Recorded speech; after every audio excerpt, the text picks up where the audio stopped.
Bonjour à toutes et à tous, ici en présentiel ou connectés à distance sur Teams. Bienvenue au Hub des territoires, l'espace d'échange, de collaboration et de développement de la Banque des territoires. Je suis Anne-Sophie Ancelin, la responsable du Hub, et je suis ravie de vous accueillir cet après-midi pour ce 11e atelier du réseau national des foncières de redynamisation. Alors, il s'agit d'un format de rencontre que nous avons initié en septembre 2021 en partenariat avec la Fédération des élus des entreprises publiques locales pour partager avec vous les connaissances d'experts et les témoignages d'opérateurs de foncières utiles pour vos projets. Pour ce nouvel atelier, nous vous proposons de faire un focus sur les foncières en territoire tendu. Alors cet après-midi, vous allez, à partir de témoignages de foncières, partager les enjeux des territoires tendus, décrypter des montages opérationnels, présenter des solutions. On est bien là au cœur de la vocation du Hub des territoires. Réunir et animer l'ensemble des écosystèmes de la Banque des territoires, fédérer les acteurs publics, privés, réfléchir ensemble aux solutions à construire pour faire face aux défis auxquels sont confrontés les territoires. Ici, nous avons une programmation riche qui se décline selon des formats variés, des rencontres, des débats, des ateliers, des retours d'expérience, mais aussi des résidences de start-up. Pour ne rien manquer de notre actualité, je vous invite à vous inscrire à la newsletter si vous ne l'avez pas encore fait. Vous allez retrouver le replay de cet événement, de l'ensemble des ateliers, mais aussi l'ensemble des événements publics qu'on organise ici sur le site de la Banque des territoires, sur les pages du Hub des territoires. À noter peut-être déjà dans vos agendas le 12e atelier, le 19 mars à 14 h. Voilà, sans plus tarder, je passe le micro à Isabelle, responsable du pôle entreprise publique locale à la direction d'investissement. Merci beaucoup Anne-Sophie et merci d'ailleurs à toute l'équipe du Hub sans qui il ne serait pas possible de vous proposer ces temps d'échange avec la Fédération des EPL qui est représentée aujourd'hui par Olivier Toubiana. C'est un plaisir de vous retrouver pour ce 11e atelier. Tu l'as dit, c'est une histoire qu'on écrit depuis plusieurs mois ensemble en essayant de renouveler à chaque fois les thématiques qui vous sont proposées et cette fois-ci un focus sur les territoires tendus parce que oui, les foncières sont aussi utiles en territoire tendu. On peut avoir ce réflexe foncière de redynamisation quand il y a un déficit d'initiatives privées, quand les collectivités, via notamment l'économie mixte, trouvent des solutions pour apporter des réponses. Mais c'est aussi une problématique que l'on rencontre dans les territoires tendus, dans les métropoles, avec un enjeu de maîtrise, un enjeu d'impulsion. Et c'est ce qu'on va pouvoir voir aujourd'hui en voyageant un peu partout en France. On fera d'abord un focus en Île-de-France, avec le témoignage de la CEMIP et de sa nouvelle foncière. On devait avoir aussi le témoignage de Marine Onfray, qui est la nouvelle directrice générale de la nouvelle foncière de redynamisation métropolitaine, mais qui a le Covid et qui ne pourra pas être avec nous cet après-midi. Et puis après, on partira en Nouvelle-Aquitaine avec le retour d'expérience d'Incité et en région Auvergne-Rhône-Alpes avec l'ASVU. Avant de rentrer dans le détail de ce programme, je voulais remercier particulièrement pour leur mobilisation chacune et chacun des intervenants.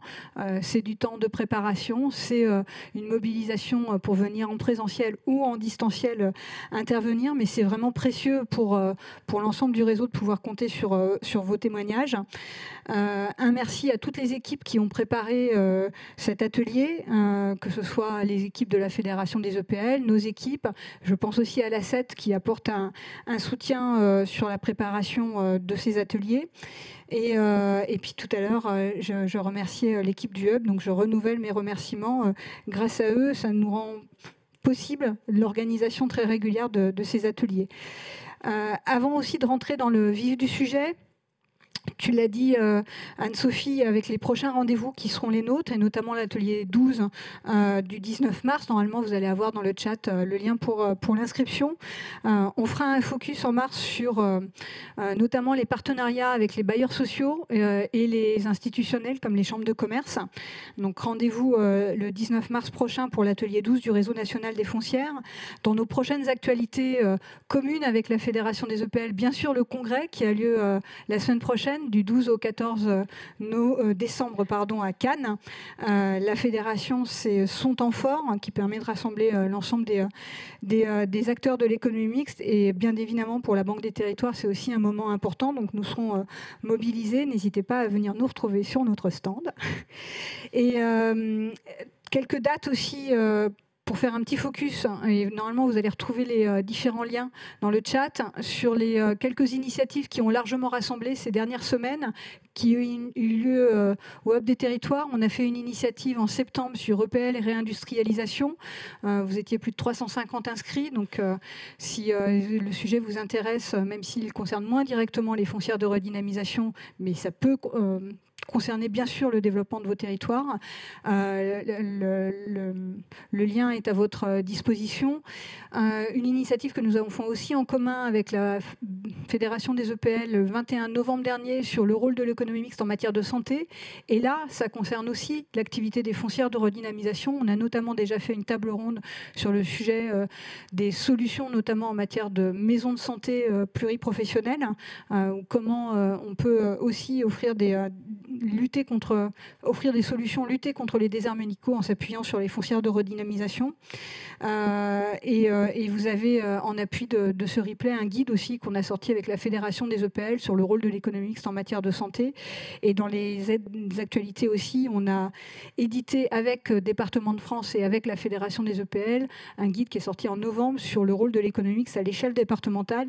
Et là encore, ça fait le lien avec la santé, mais aussi avec nos foncières de redynamisation, puisque beaucoup de foncières se sont développées à l'échelle départementale.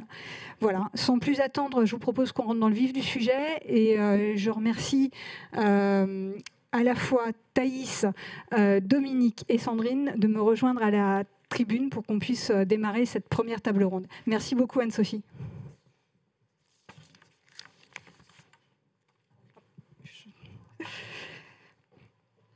Merci. Alors, je me permets de présenter, comme il se doit, chacun des intervenants par ordre de prise de parole. D'abord Thaïs d'Hauteville, qui est consultante à l'ACET et qui va commencer par nous faire un petit panorama de quoi on parle quand on parle des foncières de redynamisation en territoire tendu. Et après, on a le plaisir d'avoir un super binôme de la CEMIP, du groupe CEMIP, représenté par son directeur général Dominique Givois et Sandrine Morel, qui a rejoint l'équipe dernièrement pour développer notamment les activités de cette foncière de redynamisation qui est la nouvelle filiale de la CEMIP. J'excuse donc Marine Onfray, qui devait être avec nous pour cette première table ronde, comme je le disais en introduction, et qui malheureusement ne peut se joindre à nous pour cause de Covid. On pense à elle. Je pense qu'on aura l'occasion de représenter ce projet. On va encore parler de projet puisque la foncière a été créée en octobre 2023, donc on est sur une jeune foncière mais qui porte beaucoup d'ambition à l'échelle de l'ensemble de la métropole du Grand Paris, 131 communes concernées, avec un chiffre d'affaires prévisionnel sur 10 ans, un chiffre d'investissement de 140 millions d'euros, me semble-t-il, pour 400 locaux soutenus en Île-de-France. Donc on aura l'occasion, je suis sûre, de redonner la parole à Marine dans les prochains ateliers et de voir l'articulation avec les autres outils qui existent sur le territoire. Peut-être, si on rentre dans le vif du sujet, Thaïs, vous nous avez fait un petit document, un petit panorama qui permet de comprendre de quoi on parle quand on parle des foncières de redynamisation en territoire tendu. Déjà, c'est quoi un territoire tendu? Et puis, effectivement, quelles sont les foncières aujourd'hui qu'on identifie, comment elles fonctionnent.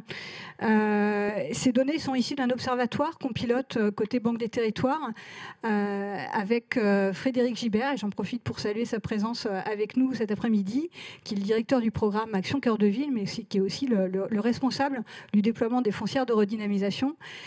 C'est un observatoire qu'on tient depuis presque 2 ans, un peu plus de 2 ans, avec l'appui de l'ACET, et tous les trimestres, on se rapproche des différentes foncières qui ont été accompagnées pour faire le point de comment se développe la mise en place de leur chiffre d'affaires, de leur plan prévisionnel d'activité, ce qui nous permet du coup de pouvoir monitorer, entre guillemets, la manière dont les foncières de redynamisation se développent et sont utiles dans les territoires.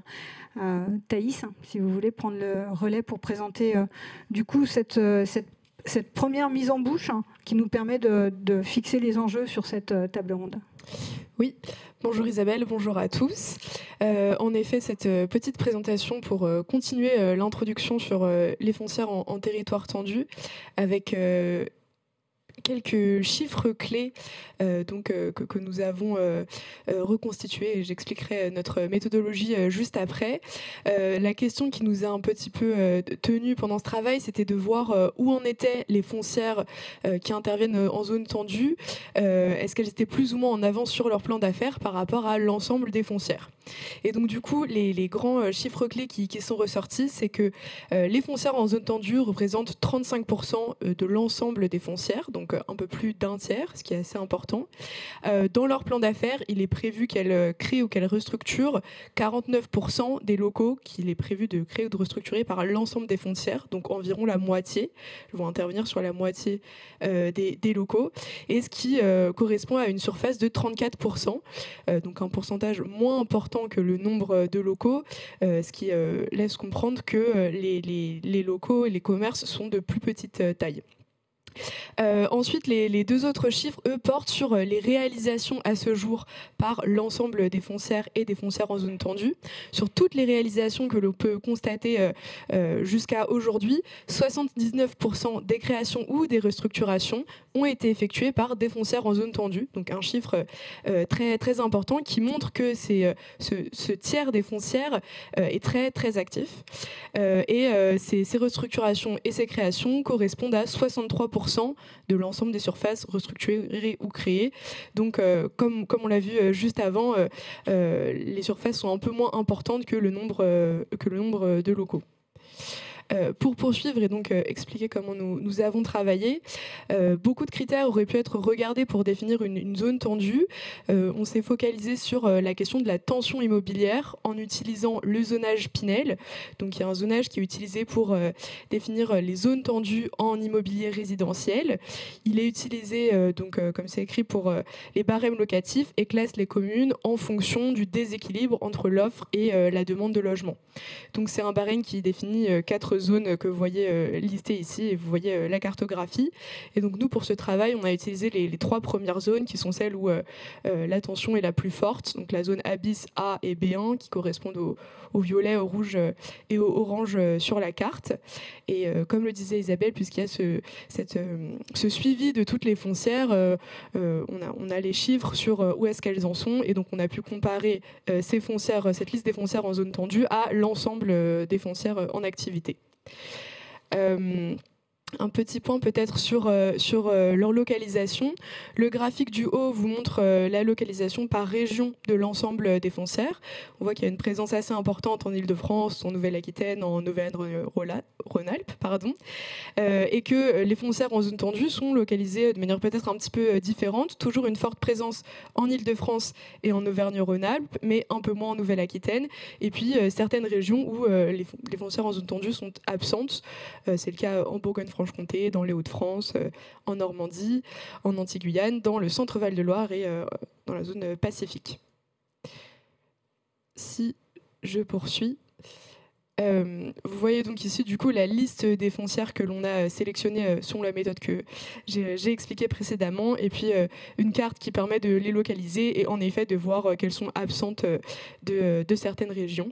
Donc vous avez là la liste des 24 foncières en zone tendue qui sont présentées dans ce panorama.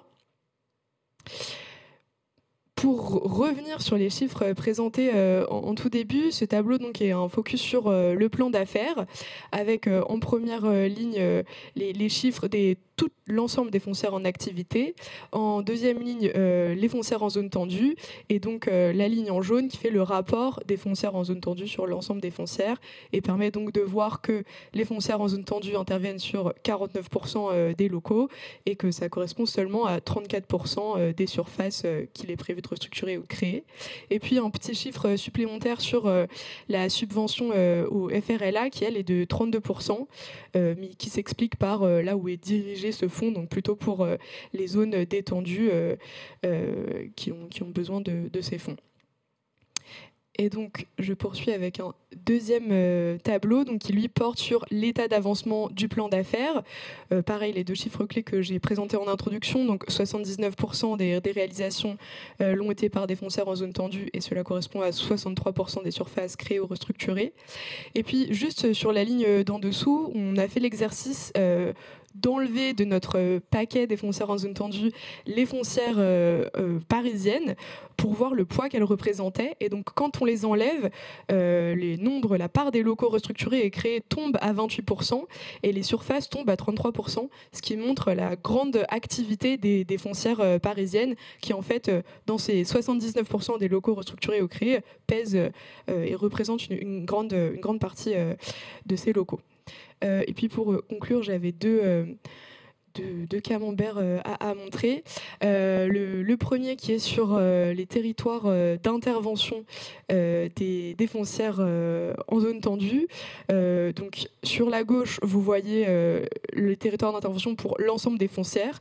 On voit que les métropoles représentent environ un quart des territoires d'intervention. Et de manière peu surprenante, on va dire, les foncières en zone tendue interviennent, elles, à 58% en métropole. Donc il y a une surreprésentation des métropoles pour les foncières en zone tendue. Et puis concernant leur échelle d'intervention, les foncières en général interviennent majoritairement sur des agglomérations des communes et des départements, presque un quart, voire un peu plus chacune, alors que c'est peut-être un petit peu plus dilué pour les foncières en zone tendue, avec une représentation plus importante des foncières qui interviennent sur des agglomérations. Voilà. Merci beaucoup Thaïs. Est-ce que à ce stade, sur cette première intervention, il y a des questions, il y a de premières questions dans la salle et en distanciel? J'aurais pu le préciser tout à l'heure en introduction, vous étiez 120 personnes inscrites sur cet atelier, donc n'hésitez pas à distance. Et Claire et Mathieu sont là dans la salle pour se faire le relais de vos questions. Pas de questions à ce stade, on avance et puis peut-être Mathieu, je te vois. Oui, peut-être deux questions en ligne sur les statistiques qui viennent d'être présentées. D'une part, comment expliquer finalement cette surreprésentation des foncières dans les territoires tendus, et est-ce que ça veut dire que celles qui se trouvent en territoire détendu font face à beaucoup plus de difficultés que celles-ci? La différence peut s'expliquer par le fait qu'il y a peut-être une expertise plus importante dans les foncières en zone tendue, mais aussi plus de ressources et d'opportunités, et donc il est plus facile de construire parfois le modèle économique et de trouver des locaux sur lesquels intervenir. Je pense qu'effectivement, ça fait partie des éléments de réponse. Peut-être que les foncières qui sont en territoire détendu, c'est aussi une problématique de modèle économique qui est peut-être plus compliquée à obtenir, avec la nécessité peut-être de davantage de portage des collectivités locales. Il n'y a pas une réponse simple, je pense, sur cette question. Un des éléments de réponse, c'est que beaucoup des foncières aussi en métropole s'appuyaient sur des structures existantes, donc avec des structures qui avaient déjà des compétences. Là où en territoire détendu, on a pu accompagner des foncières ex nihilo, c'est-à-dire des structures qui devaient se doter en compétences, en expérience pour pouvoir développer un plan d'affaires. Donc ça demande plus de temps.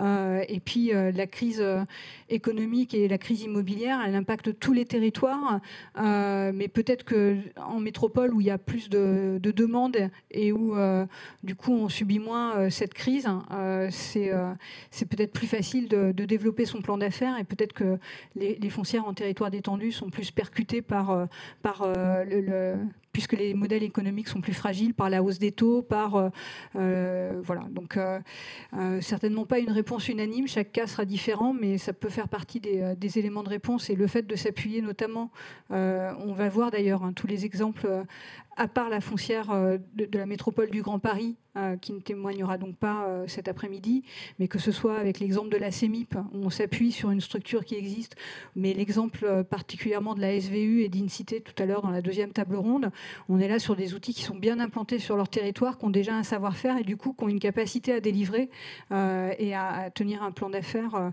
de manière plus sereine, plus efficace, même si ça n'empêche pas les difficultés, mais ils pourront nous l'exposer tout à l'heure. me disais, Mathieu, qu'il y avait une deuxième question, peut-être. Une autre question, c'est par rapport à ces différences dans la répartition géographique des foncières. Est-ce que c'est aussi lié à l'historique ? Sans doute que les foncières en région tendue sont plus anciennes, puisque les premières ont été créées dans les métropoles. Donc est-ce que cet historique ne joue pas aujourd'hui finalement dans cette différence de répartition ? Ça recoupe, je pense, en partie ce que je viens de dire, effectivement, sur des foncières, notamment dans les métropoles. Si on prend l'exemple de la SVU ou d'Incité ou encore de la CEMA-Est à Paris, on était sur des structures existantes qui avaient déjà un savoir-faire et qui ont accéléré leur action ces dernières années. Et on en bénéficie, mais c'est effectivement peut-être un des critères qui peut faire la différence.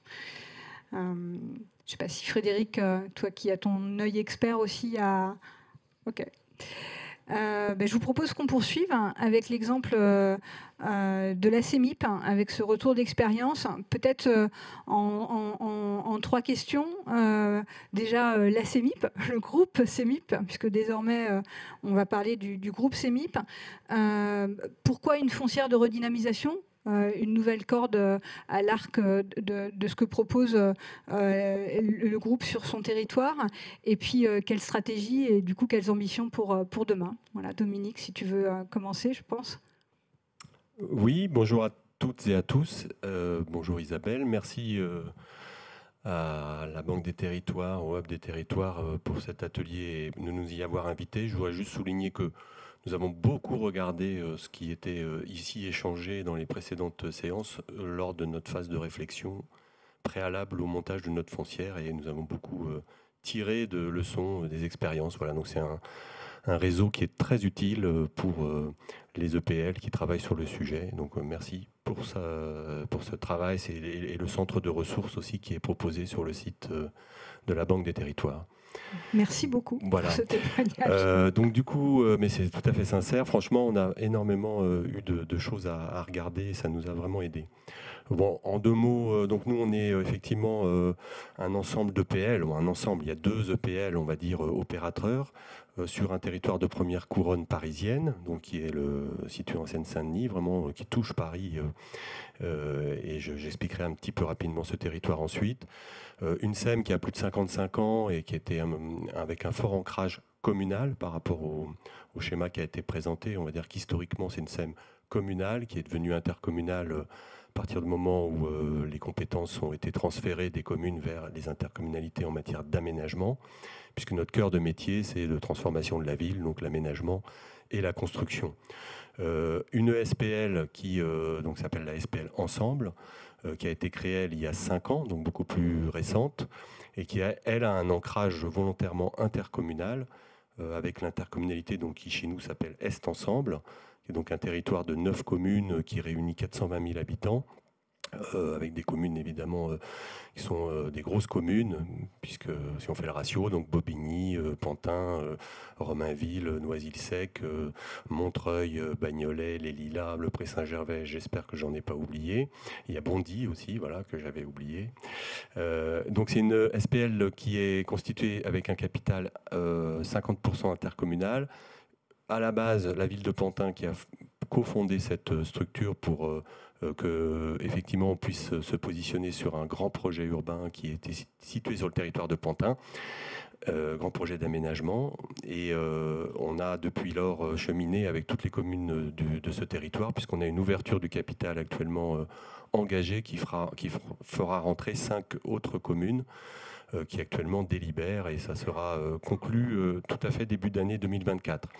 Donc aménageurs, une douzaine de concessions, énormément de renouvellement urbain et de transformation de la ville sur la ville, à cheval sur ces 2 structures, beaucoup de construction en mandat et en construction opération propre, voilà, et une petite activité de gestion immobilière, un peu au fil de l'eau sur quelques opportunités ou des situations, et un besoin qui est apparu de plus en plus important de pouvoir intervenir au-delà sur le maintien d'un certain nombre d'activités. Alors, la jeunesse, donc la CEMIP, c'est un peu l'outil des partenariats publics-privés. La SPL, c'est évidemment aujourd'hui l'outil in-house qui se dédie au contrat de ses actionnaires publics.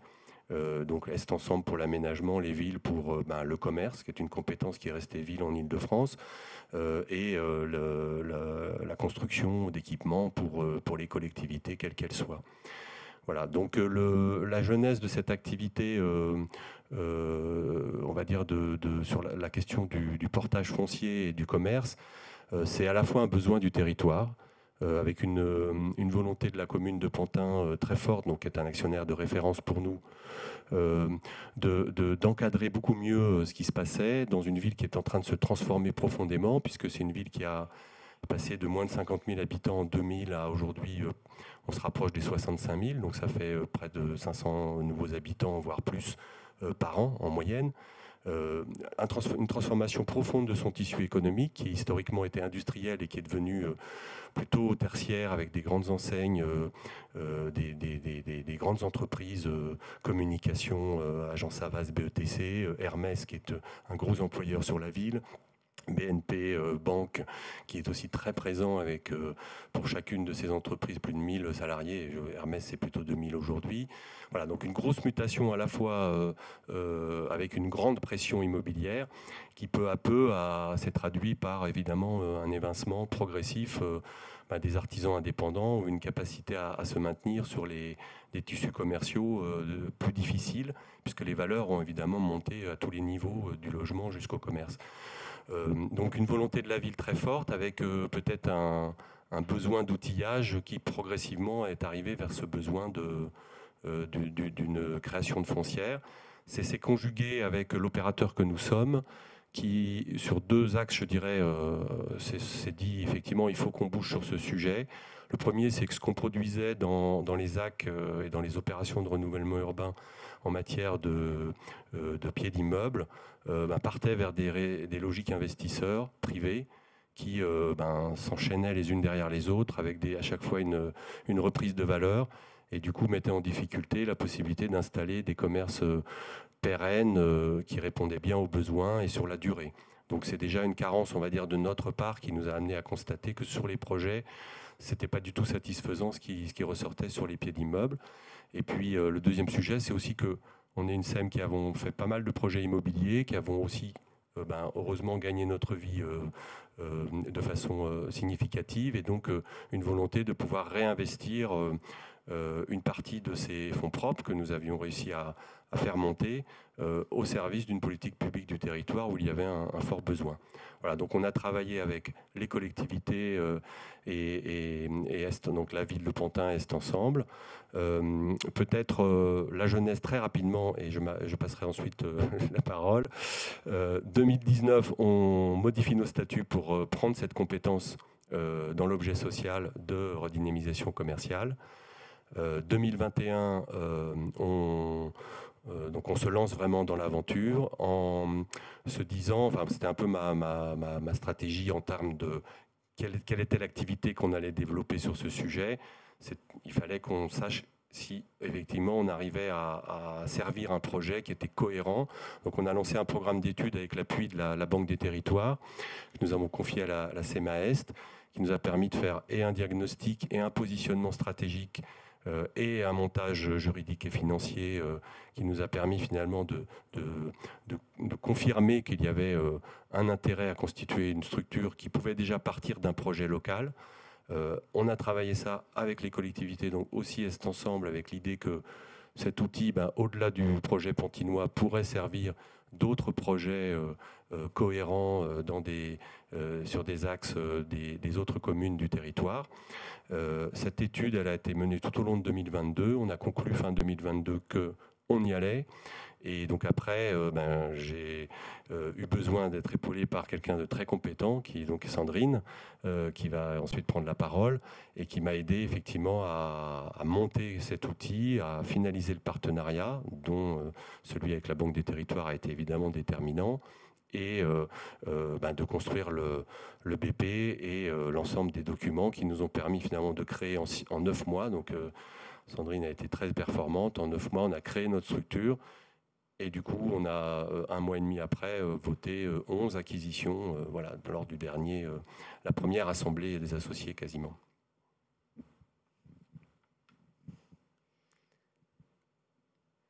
Bonjour à toutes et tous, donc Sandrine Morel, je suis manageuse de projet immobilier et donc je vais vous présenter la structure donc La Vie Aurée qui a été créée le 20 septembre de cette année à l'initiative de la CEMIP. Donc comme vous le disait Dominique précédemment, depuis plusieurs années, la CEMIP s'est saisie des enjeux que représentent les problématiques de requalification commerciale sur le territoire pantinois, avec deux enjeux majeurs sur le territoire qui était d'une part la déqualification commerciale sur certaines polarités commerciales et de l'autre une problématique d'activation de cette nouvelle polarité. Et c'est la raison pour laquelle donc, a été fait le choix de créer cette structure donc, en septembre qui accueille à ce jour 3 associés, donc en l'occurrence la CEMIP qui est actionnaire majoritaire à hauteur de 59%, la Caisse des dépôts, actionnaire à hauteur de 39%, et enfin le groupe Crédit Mutuel Arkea à hauteur de 1%, qui était en parallèle d'ailleurs aussi actionnaire de la CEMIP. Alors, tour de table investisseur qui est aussi en lien avec les particularités du territoire pantinois, car là, ce n'est pas l'objet de la thématique aujourd'hui, mais on le voit bien aussi au niveau du tour de table investisseur et donc des propriétaires fonciers qu'il peut y avoir aussi sur les territoires et donc les problématiques de territoires tendus. Les investisseurs auxquels on peut s'adresser ne seront pas forcément les mêmes suivant les particularités de ces territoires. Alors, tout d'abord, concernant donc quelques rappels au niveau juridique, mais qui ont vraiment des conséquences sur nos modes opératoires et modes opératoires effectivement particuliers en secteur tendu. Et quand je vois les chiffres que vous avez annoncés tout à l'heure, que vous ne nous aviez absolument pas communiqués, je pense que la SAS, la Vie Aurée, illustre vraiment très bien les particularités des foncières en territoire tendu. Alors, tout d'abord, petit rappel donc concernant notre objet social. Donc la SAS, La Vie Aurée, donc comme vous vous en doutez, son activité prioritaire consiste donc en une activité de portage foncier. On y reviendra tout à l'heure sur une durée plus ou moins longue. Portage foncier qui a pour objectif la captation de commerçants vertueux sur le territoire. Et donc avec un objectif bien évidemment et une activité d'exploitation et de gestion locative, bien évidemment, mais pas seulement. Cette foncière, elle a aussi été imaginée comme un outil devant être au service des territoires. Initialement de Pantin, mais au final aussi, bien évidemment, du territoire d'Est Ensemble. Un outil, une structure donc dédiée au territoire, avec le développement à venir de toute une partie d'activités dédiées à l'ingénierie et au conseil. Parce que, comme on le voit sur les différentes villes du territoire d'Est Ensemble, les villes sont plus ou moins dotées des compétences humaines et techniques pour pouvoir prendre à bras le corps la problématique de la requalification commerciale. Et c'est pour cela qu'à partir de 2024, on va déployer un catalogue de prestations justement adapté aux besoins des territoires d'Est Ensemble. Ensuite, un troisième élément qui est fondamental donc concernant le fonctionnement de cette SAS et qui vraiment illustre aussi les particularités d'un territoire tendu qui concerne nos modalités de gouvernance. Car pour nous, comme on est sous forme de SAS, les élus n'interviennent évidemment pas directement dans le processus de décision.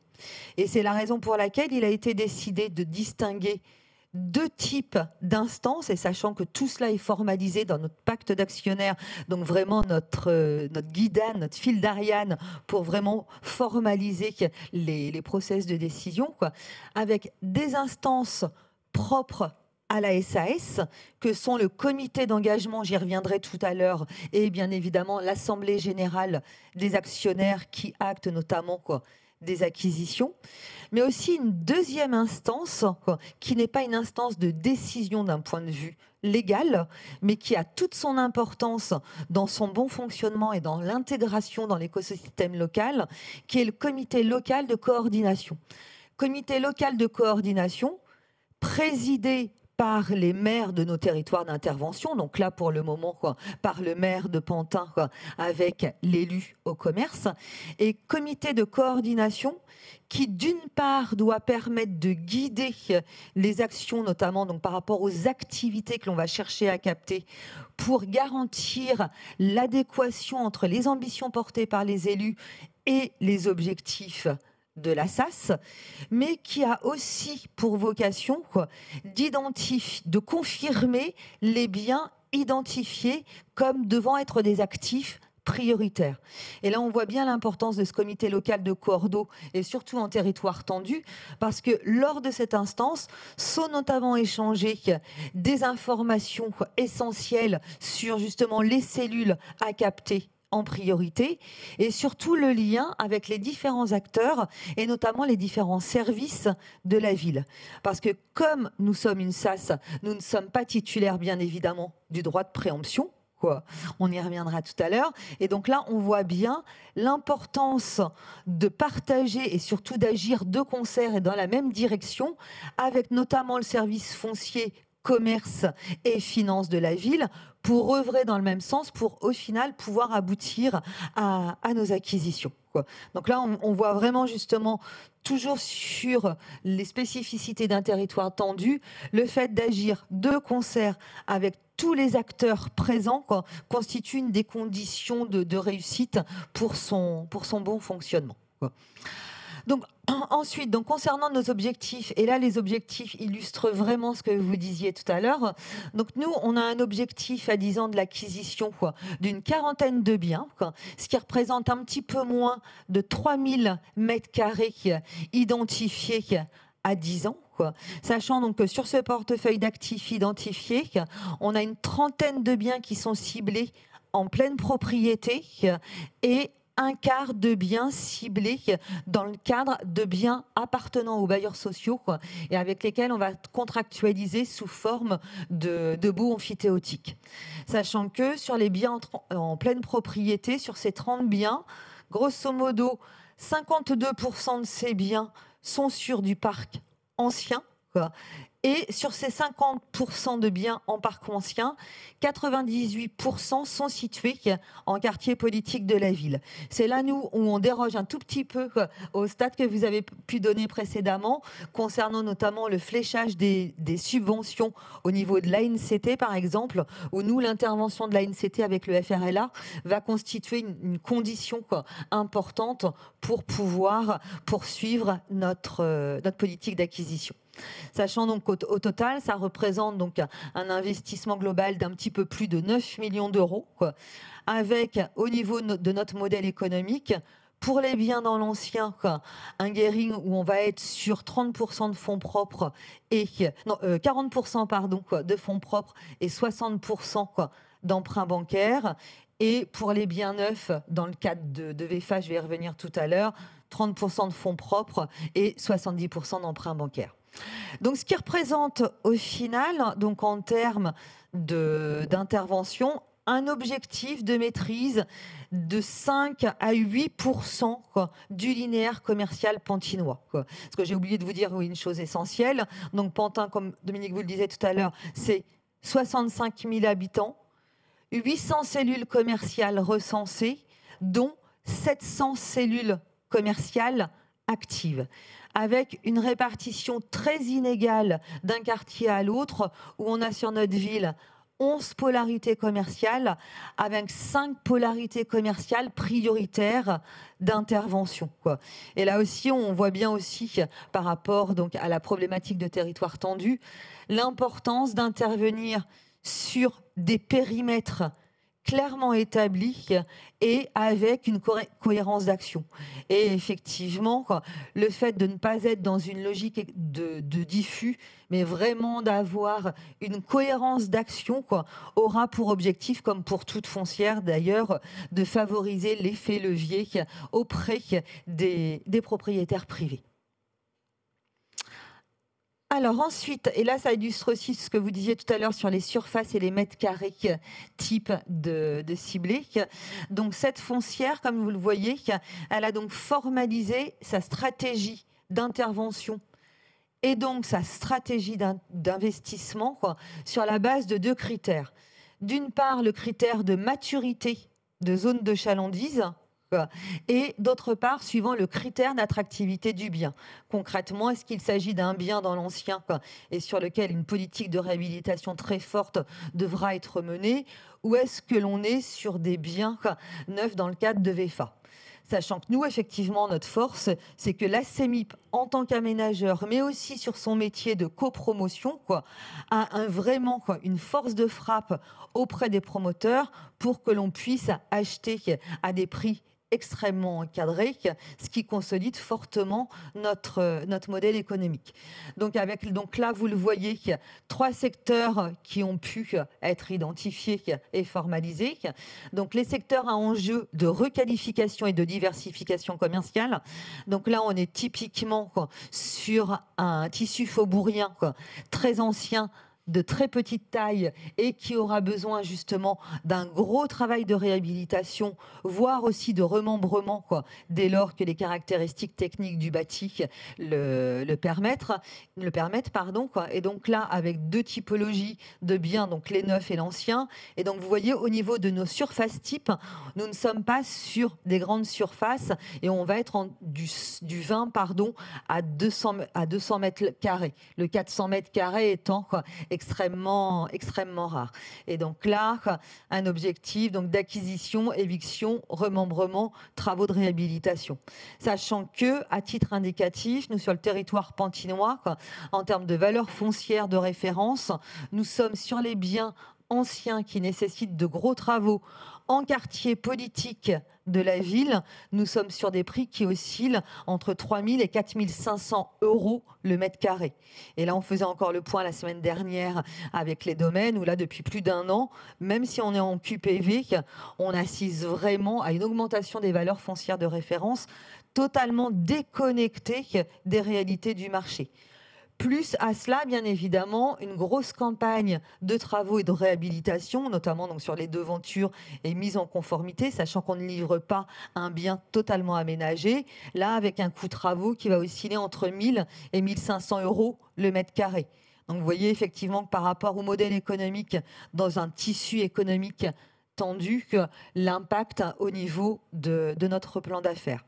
Ensuite, donc deuxième secteur d'intervention, les secteurs à enjeu d'activation commerciale, où là effectivement on est sur des nouveaux quartiers, et donc je pense notamment pour ceux qui connaissent le territoire, la ZAC du Port à Pantin et l'écoquartier qui en est au début, où là on va avoir un gros enjeu effectivement de naissance et d'accompagnement de cette nouvelle polarité. Et donc là évidemment tout le travail qui est fait avec les promoteurs pour pouvoir aboutir à un prix de sortie extrêmement faible par rapport à leurs conditions habituelles. Et enfin, notre dernier secteur d'intervention, qui là sera un peu plus épisodique et plus une question d'opportunité, que sont les secteurs à forte maturité, où là, la foncière n'a quasiment plus de raison d'être d'intervenir, parce que sur Pantin, on a déjà certaines polarités commerciales extrêmement attractive, où là on sera plus sur de l'investissement à l'opportunité plutôt qu'une volonté très affirmée d'y aller. Oups, pardon. Oh, non, ce n'est pas celle-ci. Donc, comme je vous le disais, une rationalisation de notre stratégie d'investissement qui est de toute façon obligatoire en secteur tendu.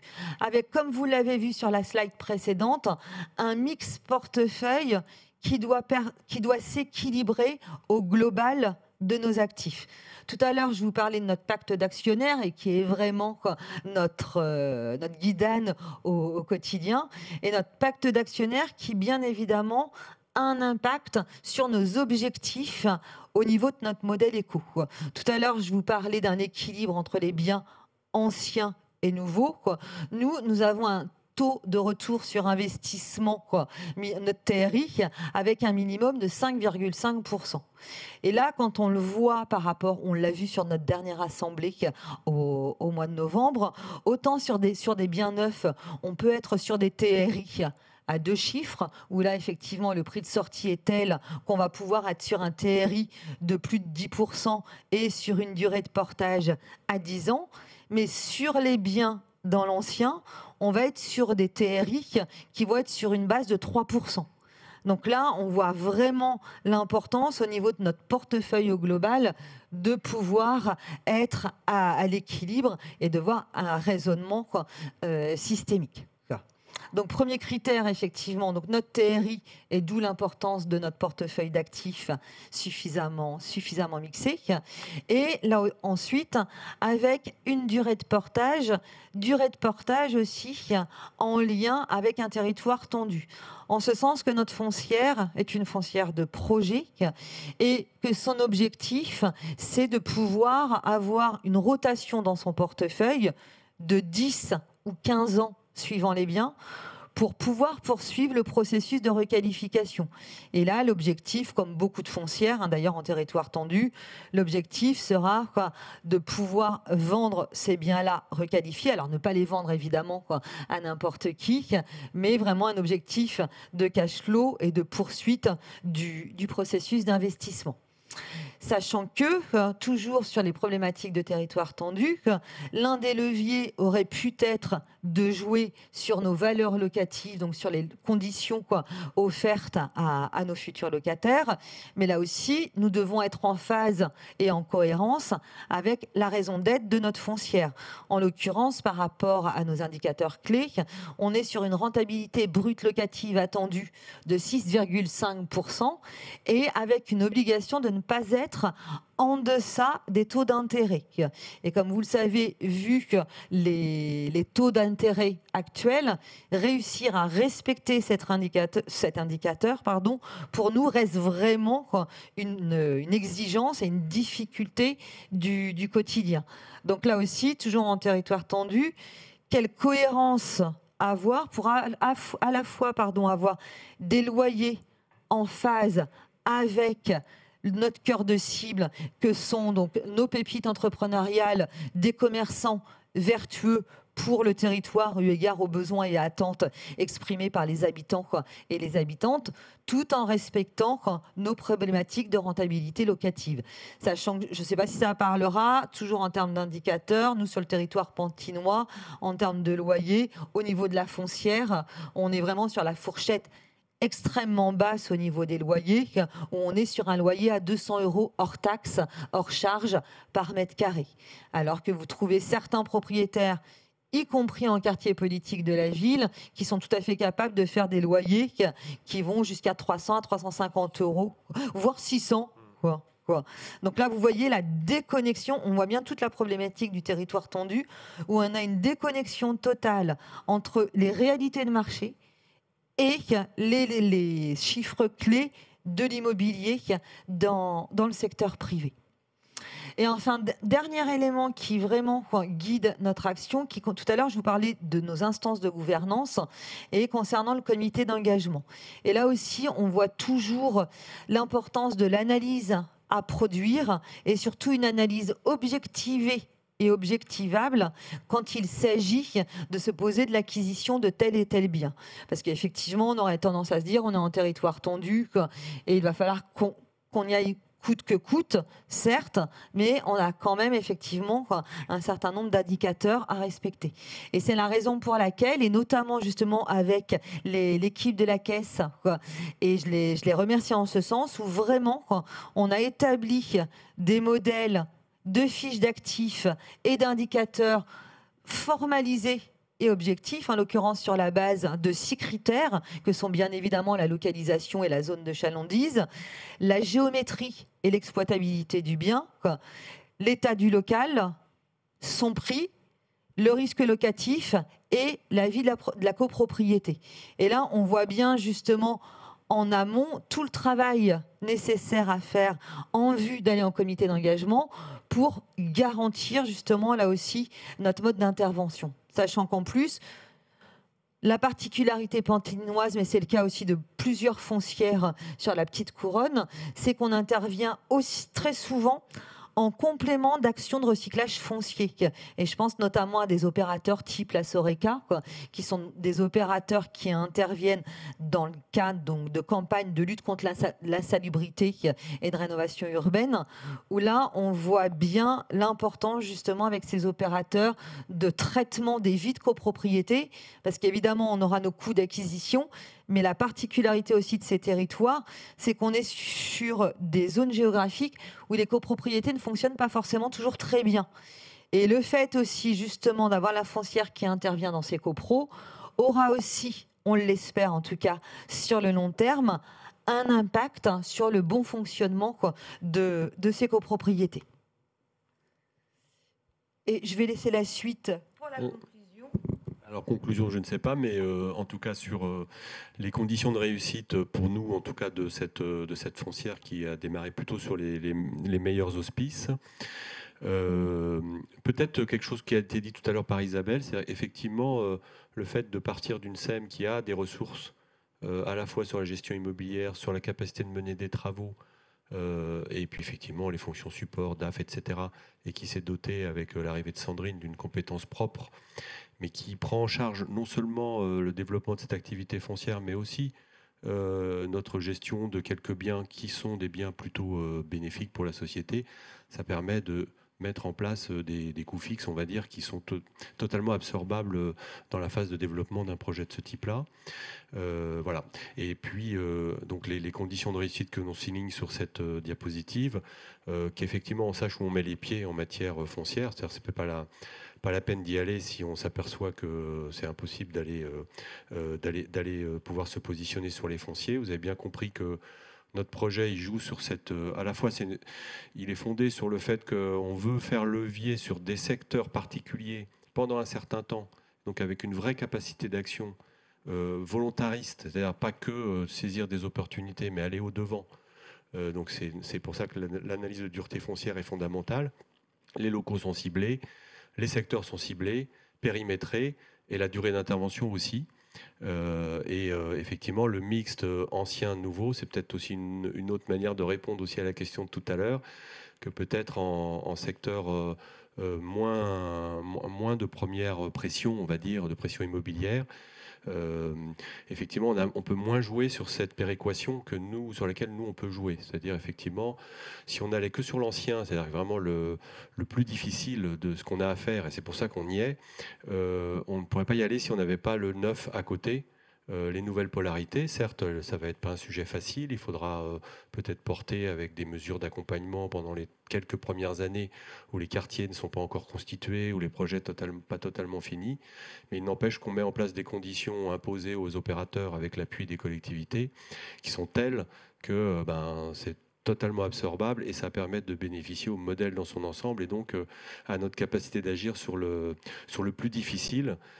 Sur lequel je pense qu'un certain nombre de collègues auront plus de mal à aller s'ils ne jouent pas sur cette dualité. Voilà.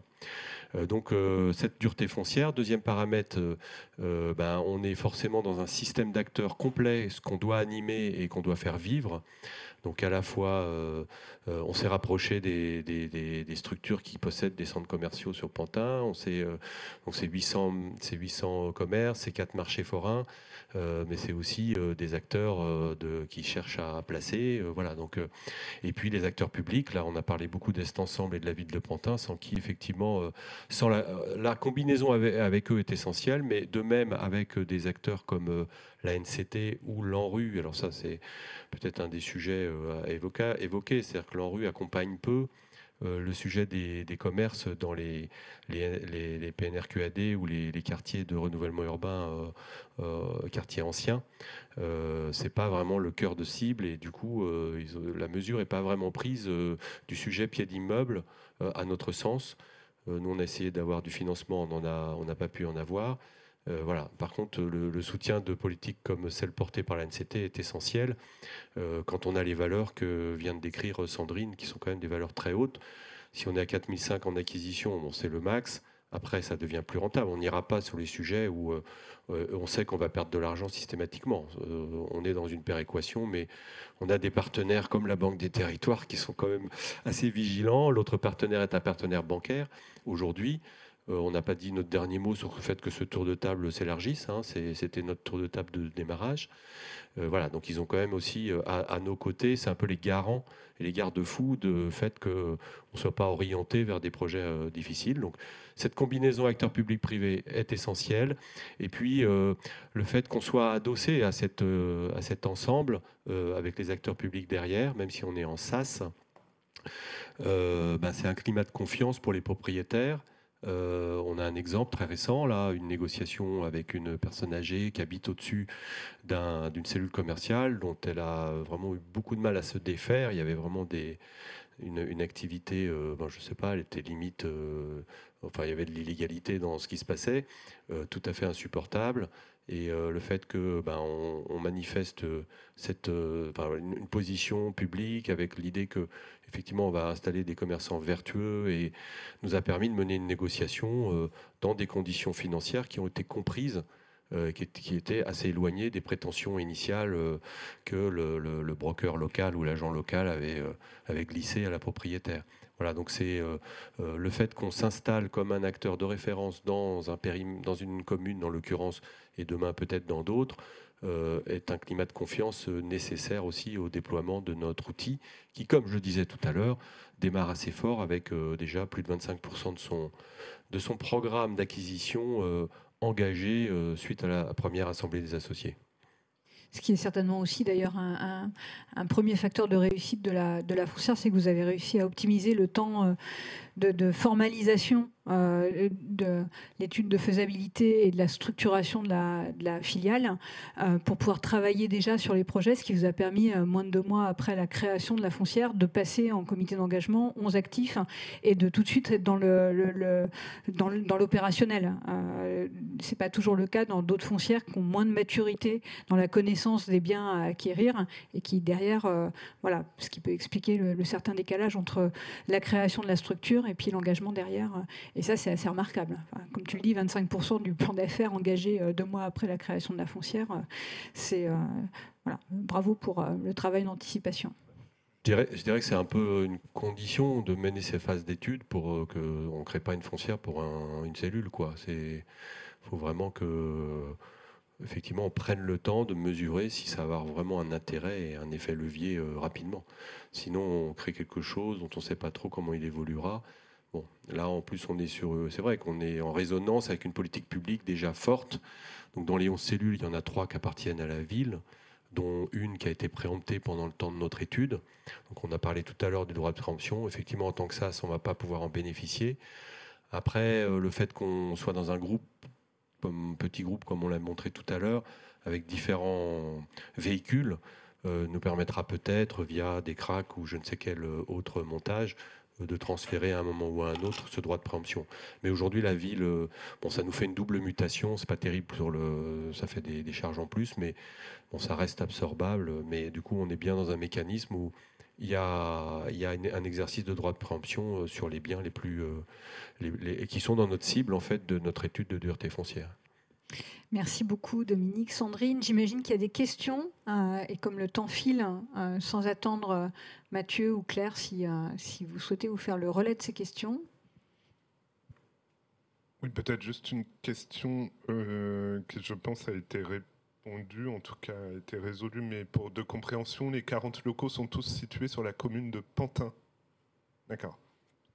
Ils sont situés sur 5 des 11 polarités, on ne voulait pas se disperser. Donc c'est vraiment cet effet structure de projet qui intervient comme si on avait un CRAC déjà sur 5 polarités. Donc 40 divisé par 5 égale 9, on va dire en gros. Même si on a un grand quartier qui s'appelle les 4 chemins, qui peut être plus ou moins célèbre, en tout cas en région parisienne, il est souvent connu, qui est à cheval Aubervilliers-Pantin. Donc là, il y a une partie pantinoise qui est assez importante. Là, c'est vraiment c'est la priorité de la municipalité, donc on aura un peu plus que 10 sur cette partie-là. Mais oui, c'est que pour l'instant, c'est effectivement une jauge qu'on a définie par rapport à un projet pantinois, et à l'intérieur de ce projet pantinois, en sélectionnant nous-mêmes pour pas qu'on parte sur un truc où il y a une foncière, on va pouvoir l'appeler dès qu'il y a un sujet. Non, elle vient servir un projet qui a été défini et une stratégie. Une question sur les locaux. Dans la caractérisation des actifs cibles, on voit qu'on descend sur des surfaces relativement petites, avec 20 mètres carrés. Est-ce que ça veut dire que du fait qu'on est en territoire quand même relativement tendu, la demande porte aussi sur ce type de petites surfaces? Et est-ce que ça veut dire aussi que du coup, vous n'envisagez pas forcément de remembrement pour avoir des surfaces plus grandes qui correspondraient davantage à la demande? Alors, le vin, c'est effectivement, je l'ai mis, ça reste une exception, quoi. Mais là, typiquement, sur ces biens-là, l'objectif, justement, va être le remembrement pour pouvoir s'adapter aux nouvelles exigences, effectivement, des commerçants. Parce qu'on le sait tous, plus les cellules commerciales sont petites, plus il va être compliqué d'attirer les bons porteurs de projets. Donc là, effectivement, il y a un gros travail qui va être fait sur 2024, de poursuivre l'analyse de dureté foncière et pouvoir aller plus dans le détail ou voir comment techniquement on va effectivement pouvoir réunir ces cellules. Mais vous prenez beaucoup de villes de petites couronnes. Je connaissais bien précédemment Saint-Denis de mon ancienne vie professionnelle, où effectivement, il m'est arrivé d'avoir des cellules commerciales qui faisaient 30 mètres carrés sur 2 étages. Et au final, on a pu quand même trouver le bon porteur qui était en phase avec les objectifs. Mais c'est aussi une particularité du tissu immobilier en territoire dense. Il reste 1 minute. Moi, j'ai envie de vous poser une question, même si Marine Onfray n'a pas pu être avec nous pour présenter la foncière de redynamisation métropolitaine Centre-Ville Vivant. Mais on a eu l'échange préparatoire à cette table ronde ensemble. Quelle articulation, quelle complémentarité des foncières entre elles? Ça peut être le cas en territoire tendu, de s'interroger sur finalement quelle est la stratégie de chacune des foncières et comment elles vont travailler sans se phagocyter, sans se faire de la concurrence. Si vous pouvez nous éclairer du coup sur cette articulation entre l'action de votre foncière et celle de la métropole du Grand Paris. Je dirais que les besoins ils sont énormes en fait, donc déjà, la complémentarité, c'est qu'on a besoin de faire levier les uns les autres et que c'est un peu nos limites actuellement, je pense, sur les besoins d'intervention. Donc nous, aujourd'hui, si on nous demandait d'intervenir sur Tout Ouest Ensemble, on ne saurait pas le faire. On n'a pas été...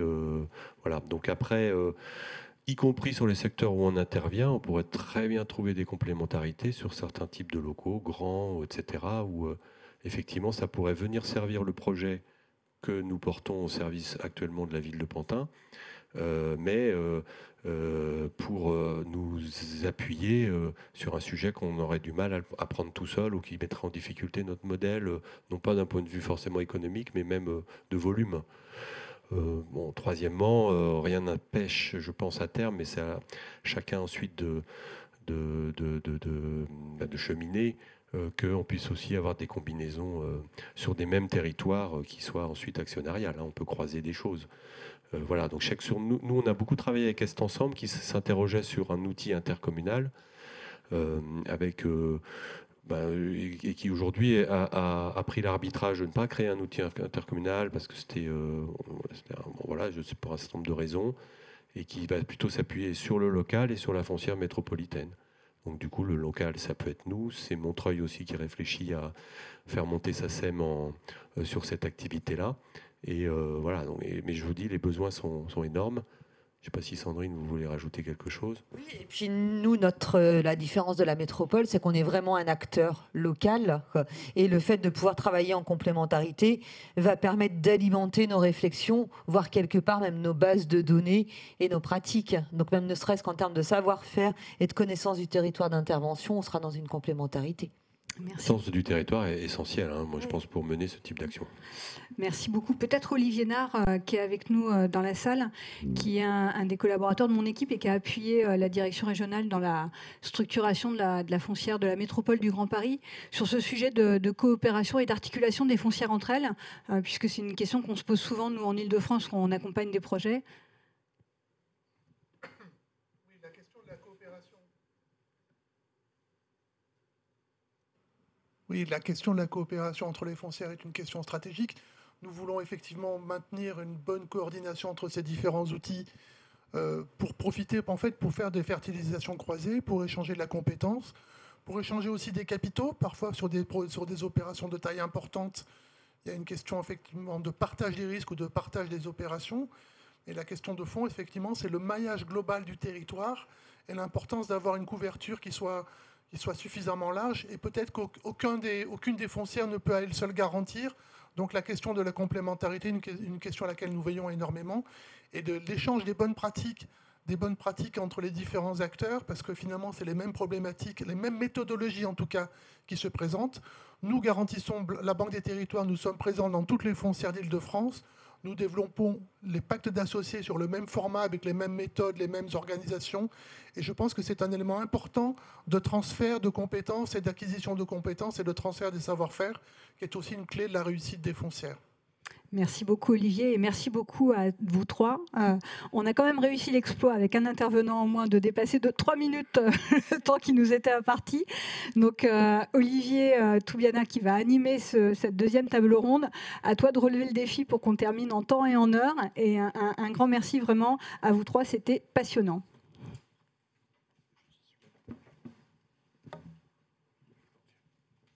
Merci beaucoup Isabelle, merci beaucoup à nos intervenants. Monsieur Thénault, je vous invite à nous rejoindre. Vous êtes directeur général de la société Villeurbannaise d'Urbanisme. Vous allez nous présenter votre activité d'animation commerciale. Après un détour par Bordeaux avec Monsieur Glaise qui est en visio avec nous. Vous êtes bien connecté, vous êtes responsable du pôle maîtrise d'ouvrage chez Incité qui, comme la SVU, a la particularité d'avoir une activité aussi de gestion de logements sociaux sur le territoire de la métropole bordelaise. Votre activité en matière de gestion commerciale se concentre également sur la métropole bordelaise, mais vous avez d'autres interventions en matière d'aménagement sur d'autres territoires et ce sera aussi intéressant de vous demander peut-être quelques éléments de comparaison entre les différents tissus commerciaux sur lesquels vous intervenez. Je suis déjà trop long, je vous passe la parole pour une présentation de vos activités, des activités d'Incité. Oui, merci Olivier, bonjour à tous. Donc effectivement, je suis Frédéric Glaise et j'interviens cet après-midi en tant que directeur du pôle immobilier d'entreprise, en fait, immobilier d'activité éco. Je suis également responsable du pôle maîtrise d'ouvrage, mais c'est plutôt sous cette casquette-là que j'interviens cet après-midi. Donc Incité, effectivement, c'est une société d'économie mixte qui a été créée en 1957, qui aujourd'hui est dont le premier actionnaire aujourd'hui est la métropole de Bordeaux, mais qui reste historiquement lié à la ville de Bordeaux. Et donc son président, Stéphane Pfeiffer, est président en tant qu'adjoint au maire de la ville de Bordeaux. Et la structure est dirigée par Quentin Bertrand, que je représente cet après-midi, qui s'excuse de ne pouvoir être présent directement, et par Marianne Baquet, qui est directrice générale adjointe en charge de l'aménagement urbain. Incité, si on passe à la deuxième slide, c'est 3 métiers. Effectivement, bailleur social, on a environ 2000 logements sociaux en patrimoine aujourd'hui. C'est aménageur spécialisé en renouvellement urbain, notamment depuis 2002, où on est en charge d'une concession de requalification du centre ancien de Bordeaux. Action qui s'est déployée aujourd'hui sur les villes de Libourne et de Castillon-la-Bataille, plus largement sur la Gironde. Et un troisième métier qui est le plus récent, effectivement, depuis 3 ans, qui est plutôt lié aux activités économiques, dans le cadre d'une activité qu'on résume souvent sous le terme de foncière, même si nous, effectivement, ce déploiement-là n'a pas fait l'objet d'une filialisation et qu'elle est pleinement intégrée à l'activité de la SEM. Ce petit volet historique est important parce que notre activité en faveur des activités économiques et des commerces, elle date de 60 ans. Si on démarre effectivement par la slide suivante, on est en charge de deux polarités commerciales dans le quartier du Grand Parc. Depuis la fin des années 1960, Incité avait été créée pour aménager et construire ce quartier du Grand Parc. Et à la fin de sa mission, elle a gardé en BEA deux centres commerciaux qu'elle gère depuis la fin des années 60. Et alors, le centre commercial Europe a une prospective de revente du BEA, mais sur le centre commercial Counor, on a mené sur les années 2016-2018 une opération de refonte complète du centre commercial avec densification et construction de logements aux étages. Donc on peut voir un petit peu sur le slide suivante l'état initial où on voit donc à gauche la grande tour qui est une tour qui appartient à une cité, à droite une barre qui appartient à un autre bailleur social qui est Aquitanis.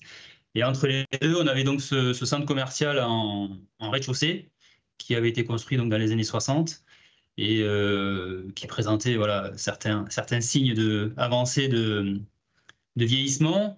Et donc le projet, ça a été de porter une opération de densification-reconstruction avec construction de logements aux étages. Donc on peut voir ça voilà, sur la slide suivante, où on voit donc le projet un petit peu à gauche, on retrouve la tour et la barre. Et donc on est venu poser au milieu de cet espace-là 2 corps de bâtiments avec un socle commercial et des logements aux étages, et en redonnant une proposition commerciale aux habitants qui comprend aujourd'hui 10 commerces, avec une pharmacie, une boulangerie, un tabac-presse, une laverie, un coiffeur, une boucherie, une vidéo et un loueur de vidéos qui est le dernier de la métropole, et également une épicerie sociale, une boutique de revente de vêtements relevant de l'économie sociale et solidaire et un centre d'analyse médicale. Voilà. 6 de ces 10 commerces étaient présents avant. On a gardé les commerces actifs pendant nos travaux et on a pu recréer en suivant une polarité commerciale qui aujourd'hui fonctionne plutôt bien. On est vraiment à l'échelle du micro-quartier et on est voilà, reparti avec un BEA sur 70 ans à la collectivité sur ces espaces-là. Sur cette gestion-là, on est sur une valorisation locative qui n'est pas neutre, qui est un peu supérieure à celle à laquelle on peut s'attendre sur des quartiers, notamment des quartiers QPV. Mais on a là une grosse péréquation entre certains commerces qui ont des valeurs de marché réelles et des activités relevant de l'ESS qui ont des valeurs de marché, des valeurs locatives qu'on vient plutôt soutenir. Donc ça, c'est vraiment la partie historique de l'intervention d'InCité sur les commerces. Ce sont ces deux centres commerciaux du quartier du Grand Parc qui nous ont permis, voilà, au fil des années, de développer une compétence interne sur la gestion locative de beaux commerciaux et la commercialisation. Sur cette base-là, donc on a engagé à partir de 2002, on va voir sur la slide suivante, une intervention sur le centre ancien de Bordeaux. Donc là, on rentre sur des interventions qui au départ étaient concomitantes à une concession d'aménagement, voilà, qui a été renouvelée plusieurs fois depuis 2002, qui avait un objectif majeur qui était celle de la lutte contre l'habitat insalubre et la requalification patrimoniale. Donc on a eu des missions d'accompagnement à cet objectif général qui visait à favoriser le maintien dans le centre ancien de Bordeaux de familles, d'habitants qui avaient tendance à sortir du centre pour aller vivre en périphérie. Donc là, on a 3 exemples de boutiques qui sont actuellement installées. Et plus globalement, si on passe sur la slide suivante, on a aujourd'hui 33 cellules en patrimoine sur le centre ancien de Bordeaux, dont un petit quart sur un quartier QPV qui s'appelle le quartier Saint-Michel, qui est un quartier QPV qui a fait aussi l'objet d'un PNR-CAD ces dernières années, où on intervient en maintien d'activité. Donc là, on est d'abord en intervention sur le cadre de la concession d'aménagement, puis après un rachat de ces cellules par InCité qui les porte du coup en compte propre sur des durées plus longues que celles des concessions d'aménagement. Sur ces actions-là, on a des objectifs qui ont forcément varié depuis 2002. En 2002, on pouvait être vraiment sur des redynamisations de quartiers qui étaient un peu à l'abandon, avec des objectifs de dynamisation. Donc on a eu quelques actions un petit peu fortes, et aujourd'hui on a une grosse quinzaine de cellules qui sont encore sur le quartier qu'on appelle ici le quartier Saint-Éloi, où on a pu vraiment apporter un effort assez conséquent sur les pieds d'immeubles en accompagnement de la réfection à la fois des espaces publics mais également des logements qui étaient aux étages, des objectifs de maintien au commerce de proximité, un objectif plus récent, mais très, très fort aujourd'hui, qui est le maintien de locaux productifs et de petits artisanats en cœur de ville, qui n'est pas facile à opérer au regard de valeurs locatives qui sont très différentes de celles du commerce, et aussi un objectif de création d'une offre un petit peu atypique pour les associations et l'économie sociale et solidaire. Donc voilà, on a un petit peu tous ces objectifs-là qui perdurent aujourd'hui et qui nous conduisent à être tout le temps dans un schéma d'acquisition et de revente de ces biens pour permettre un maintien de l'activité et d'une vie sur le rez de ville des immeubles du centre ancien de Bordeaux. Un travail aujourd'hui aussi par rapport à cette action qui a aujourd'hui 15 ans, de veille active sur des effets d'aubaine de revente de droit au beau, où on est assez vigilant par rapport à des locataires qui ont pu être implantés il y a quelques années dans des conditions très avantageuses et qui pourraient bénéficier très fortement de changements de valeur locative de leur emplacement liés à l'amélioration globale de la vue de leur quartier. Donc ça, c'est un deuxième pilier, je dirais, de notre action qui a mené les collectivités en 2021, du coup 2020-2021, à nous confier une action plus large à l'échelle de la métropole de Bordeaux. Ah non, pardon, oui, effectivement, avant de passer à le projet de Cos Rouge, que j'allais oublier, qui est un projet du coup sur le quartier Saint-Michel dont je parlais tout à l'heure, qui est QPV. Et ça, c'est un projet qui a été réalisé dans le cadre du PNR-CAD, où on a réhabilité un bâtiment pour y implanter un pôle entrepreneurial dédié à l'économie sociale et solidaire. Donc on est sur un ensemble immobilier de 600 mètres carrés pour le pôle entrepreneurial, plus 4 logements sociaux qu'on a réhabilités en même temps. Et c'est un lieu qu'on a aujourd'hui mis en délégation de service, en exploitation, à une association qui s'appelle la Manuco, qui regroupe 3 associations issues de l'ESS qui exploitent le site. Donc ça, c'est une réalisation un petit peu atypique, mais qui est aussi forte en termes de redynamisation du quartier. Et donc sur cette base-là, effectivement, en 2021, on a une demande de nos actionnaires d'élargir l'action à toute la métropole de Bordeaux et à d'autres secteurs que le pur commerce. Donc là, on rentre sur quelque chose d'un peu global qui passe par une augmentation de capital de la SEM, de la part de ces actionnaires déjà présents, plus quelques nouveaux actionnaires qui ont intégré la SEM à ce moment-là et à la faveur de cette augmentation de capital, et qui vise à déployer l'action, du coup vraiment un secteur tendu à l'échelle de la métropole, puisqu'en 2020-2021, je dirais que la croissance économique et l'offre immobilière développée sur la métropole bordelaise ne nécessitait pas forcément effectivement l'intervention de prime abord, en tout cas, d'un intervenant parapublic pour que tout ait l'air de se passer bien.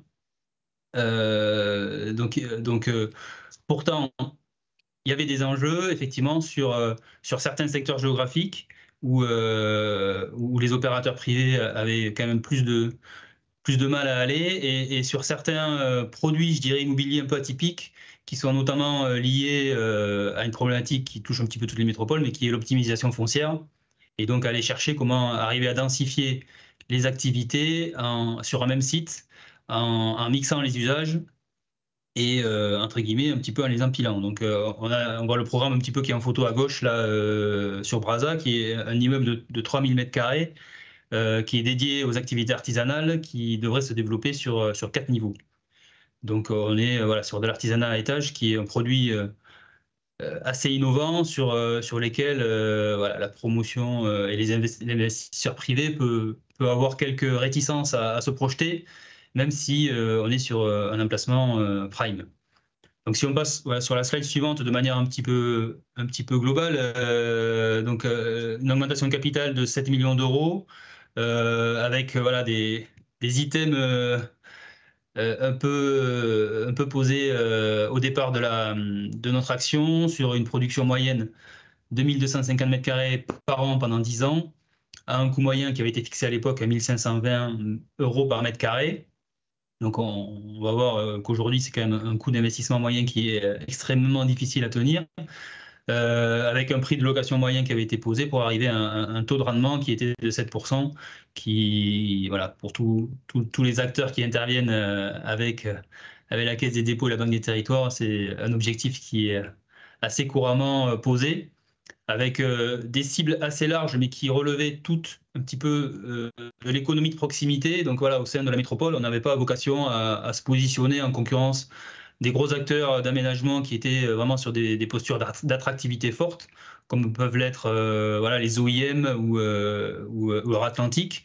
Donc on n'était pas là pour produire des objets de plusieurs milliers de mètres carrés en vue d'attirer des entreprises de l'extérieur, mais plutôt à travailler à conforter l'offre existante pour les entreprises présentes déjà sur Bordeaux, et en visant des polarités commerciales qui pouvaient être un petit peu en désuétude, des cibles artisanales pour permettre aux artisans de rester présents dans la ville constituée de Bordeaux et de la métropole, alors qu'elle avait quand même tendance à partir en deuxième, voire troisième couronne, et viser également des locaux ESS et de services.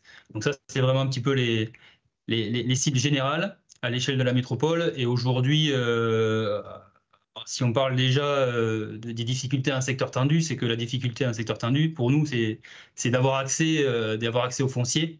Parce qu'à partir du moment où on est passé sur une échelle d'intervention métropolitaine, on n'a plus pu bénéficier d'opérations publiques sur laquelle s'appuyer comme on pouvait bénéficier sur l'enceinte ancienne Bordeaux. Donc là, on s'est retrouvé un petit peu en concurrence avec tous les opérateurs privés sur le sourcing de projets immobiliers. Et avec une difficulté, c'est qu'il fallait quelque part qu'on acquiert au prix du marché pour au final offrir une offre locative qui se différencie de celle des autres opérateurs du marché. Donc c'était quand même assez compliqué, et il y a eu là tout un travail un petit peu de sourcing et de travail avec les services du développement éco, notamment dans la métropole et des villes, pour arriver à construire, je dirais, des projets un petit peu plus de long terme, sur lesquels nous on vienne constituer la brique finale quelque part de réalisation, mais qu'avant il y ait tout un travail de ménagement du prix du foncier pour qu'on puisse avoir un projet un petit peu différenciant.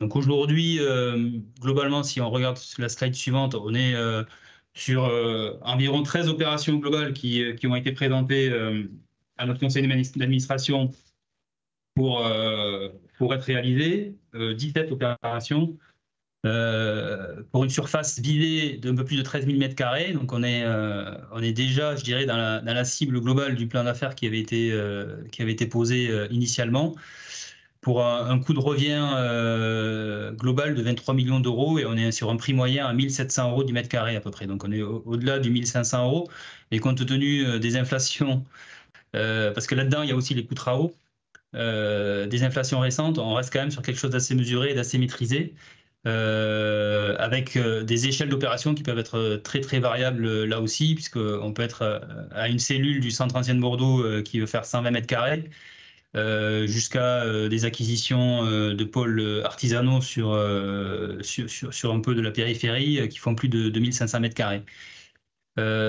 Donc la foncière aujourd'hui, voilà, elle est développée sur ce cadre-là, avec des enjeux éventuellement de déploiement complémentaire dans les années qui viennent, au regard des besoins qui aujourd'hui nous surviennent, parce qu'effectivement on n'est plus dans la même logique économique qu'il y a 3 ans, et on a aujourd'hui des opérations qui ont des difficultés à sortir du fait des conditions d'obtention de prêts et d'une certaine frilosité des investisseurs privés. On est un petit peu plus appelé à la rescousse sur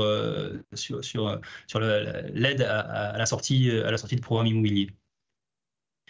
Le dernier aspect de notre action qui découle un petit peu de tout ça également, donc on est un peu moins un secteur tendu, mais c'est quand même effectivement intéressant d'en parler, c'est qu'on est aujourd'hui concessionnaire de 2 concessions d'aménagement sur Libourne et Castillon-la-Bataille, donc Libourne qui est Action Cœur de Ville, et Castillon-la-Bataille qui est Petite Ville de Mer. Donc des concessions d'aménagement globales à 360 degrés, avec une action d'abord qui vise une résorption de l'habitat insalubre, une amélioration de l'habitat et une amélioration, un confortement patrimonial de la qualité d'habiter dans ces cœurs de ville, mais qui comprend également du coup des actions sur les commerces et sur l'offre de services.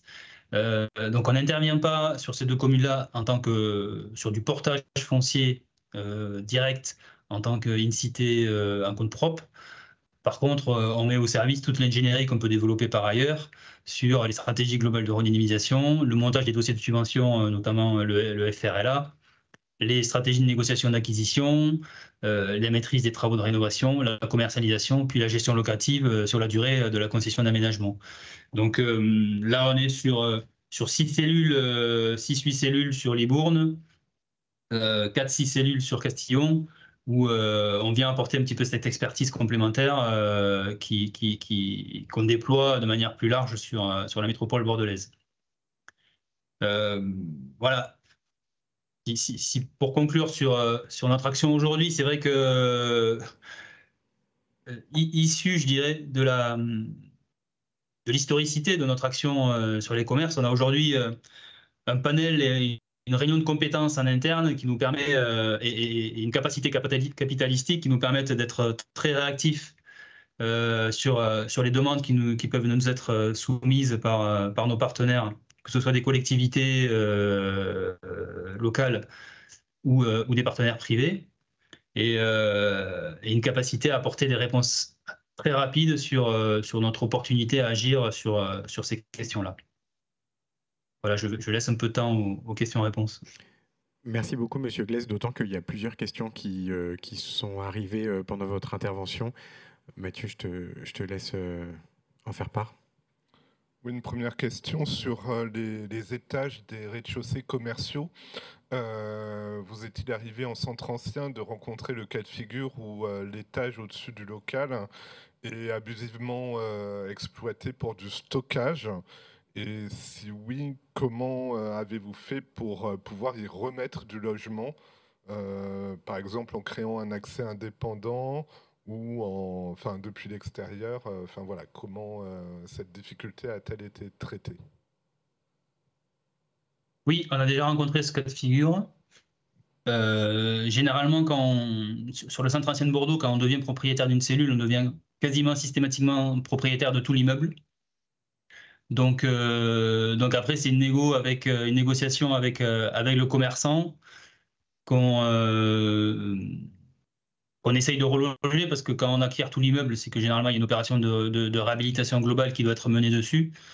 Donc on a toute une négociation qui parfois peut être assez longue et difficile de déplacement, au moins le temps des travaux du commerçant, pour après éventuellement le reloger dans cette cellule-là. Et dans le cadre de ces négociations, on valide le fait soit de recréer un accès s'il a disparu, soit de le remettre en service, mais en tous les cas, de redonner un usage logement aux étages il ne l'était plus.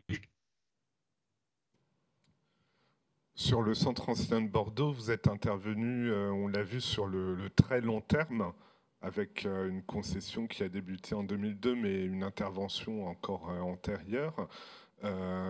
Quel est le laps de temps nécessaire, finalement, avec le recul, pour créer un réel retournement du marché? Oula.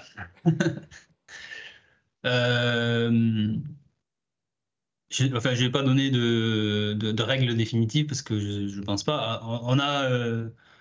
On a un micro-quartier où on a eu un retournement assez spectaculaire, donc qui s'est opéré assez rapidement, je dirais, assez rapidement à l'échelle de l'intervention publique, mais en 5-7 ans, on a une place et 2 rues, la place Fernand-Lafargue, la rue Saint-Jean et la rue Sainte-Colombe, qui ont été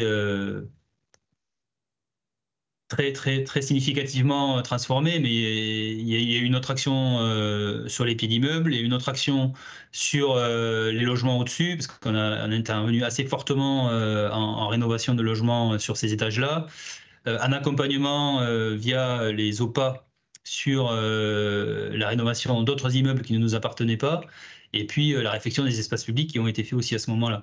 Donc là, on a eu vraiment un retournement qui est assez spectaculaire, mais qui ne se vérifie pas sur d'autres quartiers sur lesquels on intervient, sur lesquels on n'a pas forcément une opération aussi forte et ciblée qu'elle a pu avoir lieu là. Donc il ne faut pas prendre ce chiffre-là comme une règle générale qui peut être forcément répliquée. Sachant que je parle de l'action vraiment en commerce, mais ma collègue de l'aménagement dirait que sur le gros immeuble de la rue Saint-Jean, on a mis 10 ans à devenir propriétaire du site, je crois. Donc en fait, si je prends le début réel de notre intervention, il s'est peut-être passé plutôt 12 ou 15 ans que 5 ou 7, quoi.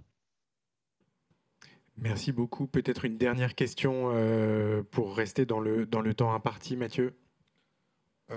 Oui, sur les conditions d'éviction, est-ce que c'est une difficulté finalement assez significative pour les foncières en territoire tendu? Moins de vacances commerciales, des conditions d'éviction plus complexes, avec des compensations plus élevées. Est-ce que c'est une difficulté récurrente qui nécessite vraiment une stratégie préalable, ou est-ce que c'est des situations qui restent malgré tout sporadiques?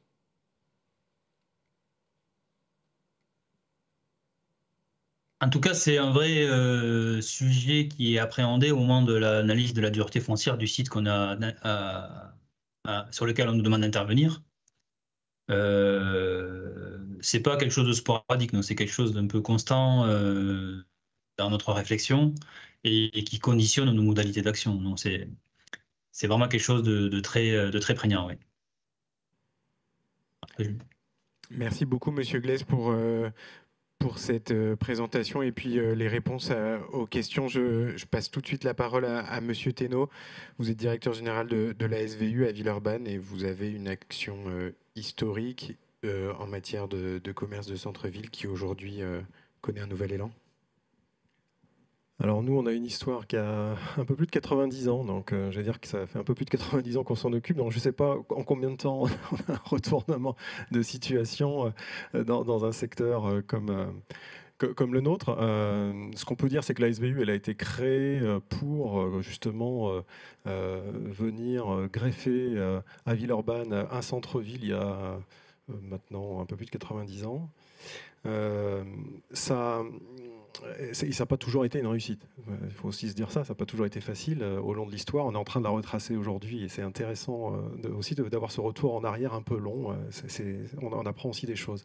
Mais je ne vais pas vous faire les 90 ans d'histoire de la SVU, je vous rassure. Peut-être juste pour se dire que néanmoins, ce positionnement de centre-ville qu'a pu avoir la SVU dès le départ, elle lui donne un certain nombre de... Enfin, je ne sais pas si elle nous donne des clés, mais en tout cas, elle nous impose de nous intéresser à un certain nombre de sujets dès le départ. On est aussi un opérateur de logement, puisqu'on est un bailleur social, en 1350 logements, un peu à l'image de Incité. Donc on opère la totalité du centre-ville de Villeurbanne. Je suis en train de me dire que peut-être on avait quelques images qui permettaient justement de montrer les gratte-ciels de Villeurbanne. Donc ce centre-ville, c'est effectivement 1350 logements et c'est environ 150 cellules commerciales, historiquement. On a cette particularité finalement d'être propriétaire de la totalité des logements et du commerce de l'hypercentre, dans une ville qui compte aujourd'hui 150 000 habitants.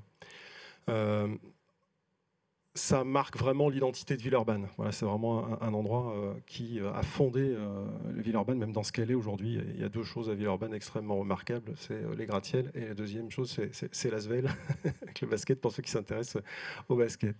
La SVU, finalement, sa spécificité, je pense, c'est justement de réfléchir en imbrication d'activités. J'ai entendu ça tout à l'heure en disant il y a la superposition. Ben, nous, on vit ça au quotidien, entre la superposition, entre les logements et les commerces, et on s'intéresse aux deux à la fois. Et c'est pas toujours évident, c'est pas toujours simple, mais ça nous apprend beaucoup de choses et ça nous permet, j'allais dire, de bien comprendre la ville, son fonctionnement. Et j'allais dire qu'aujourd'hui, on cumule finalement les activités. On ne cumule pas les mandats, mais à Villeurbanne, on cumule les activités. On est à la fois effectivement ce bailleur social, on est à la fois gestionnaire d'un centre unifié de commerce de centre-ville avec environ 25 000 m² aujourd'hui sur la partie existante et bientôt agrandi avec 18 000 m² qui vont se construire dans le centre-ville élargi ou étendu de Villeurbanne.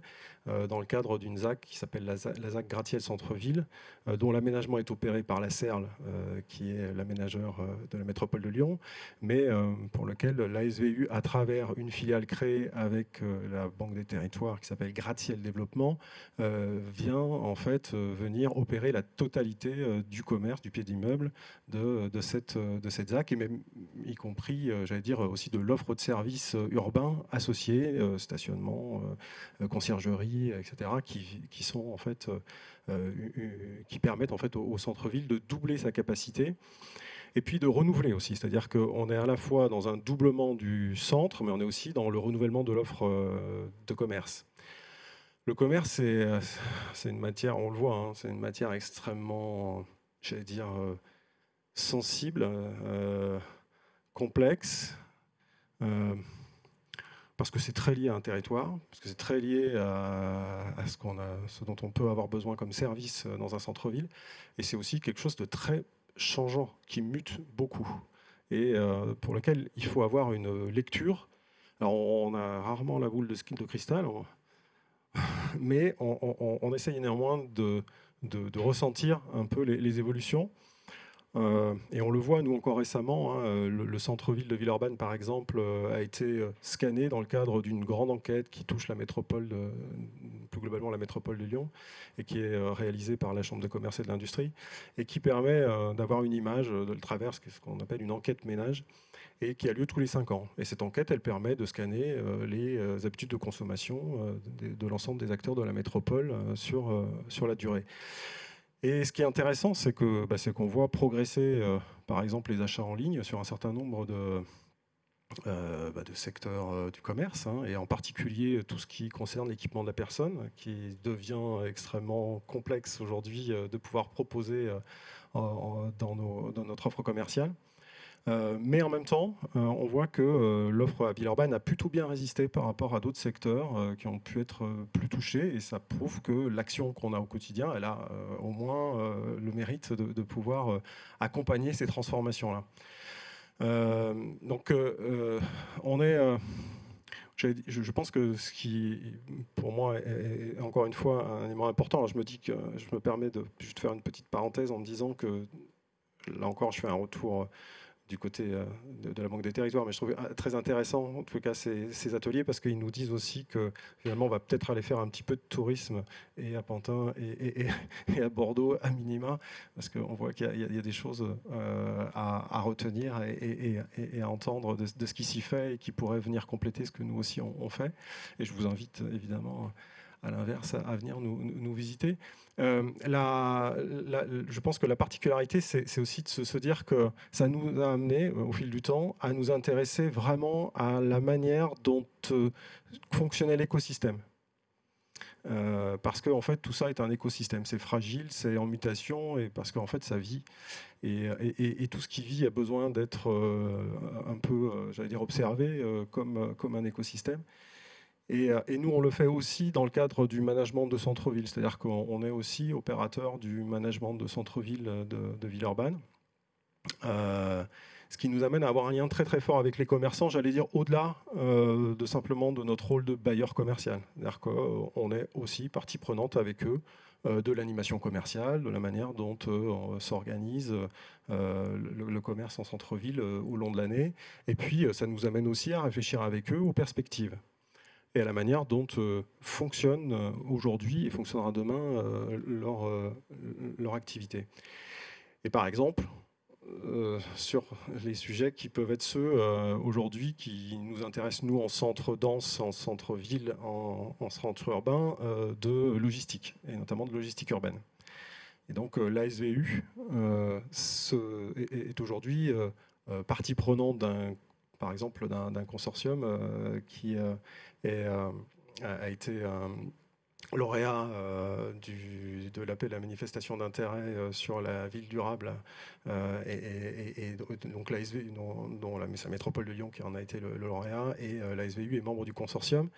Et nous, on opère en fait toute la question en fait autour de tous les sujets autour de de l'expérimentation. En fait, comment est-ce qu'on expérimente pour le centre-ville de demain un certain nombre de possibles sur la livraison en centre dense.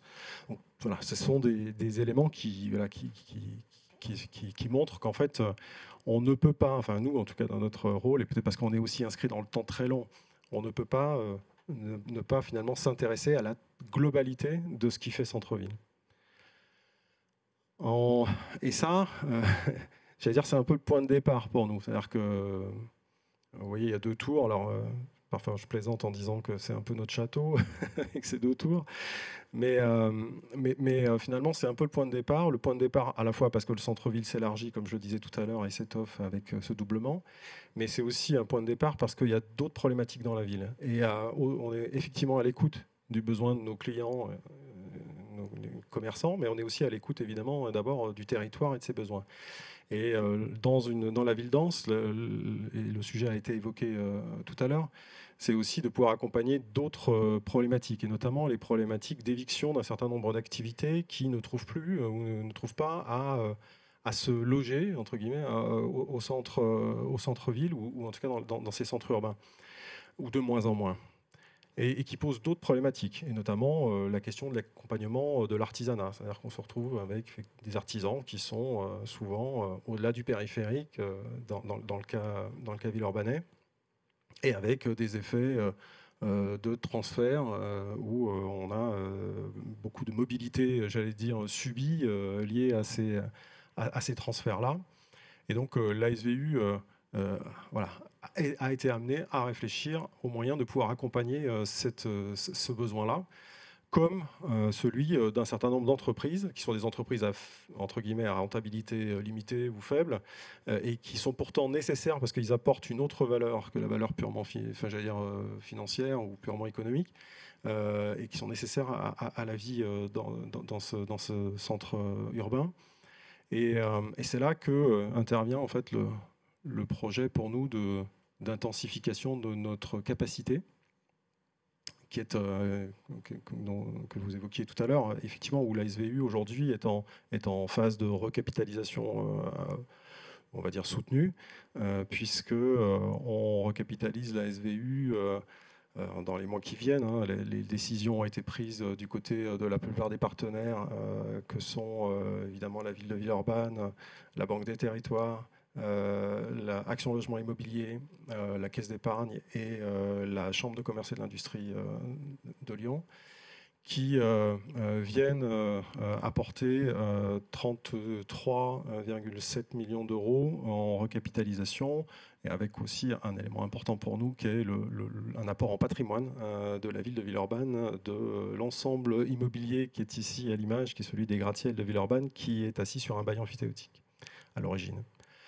Donc c'est une opération importante qui va nous donner la possibilité d'investir sur l'ensemble du territoire villeurbanais environ 200 millions d'euros dans les années à venir, et qui viennent sur ces différentes thématiques que j'ai évoquées, et notamment les thématiques du commerce, des thématiques aussi, donc commerce et les services à peu près pour 64 millions d'euros, le logement pour environ 50 millions d'euros avec un investissement sur le patrimoine existant.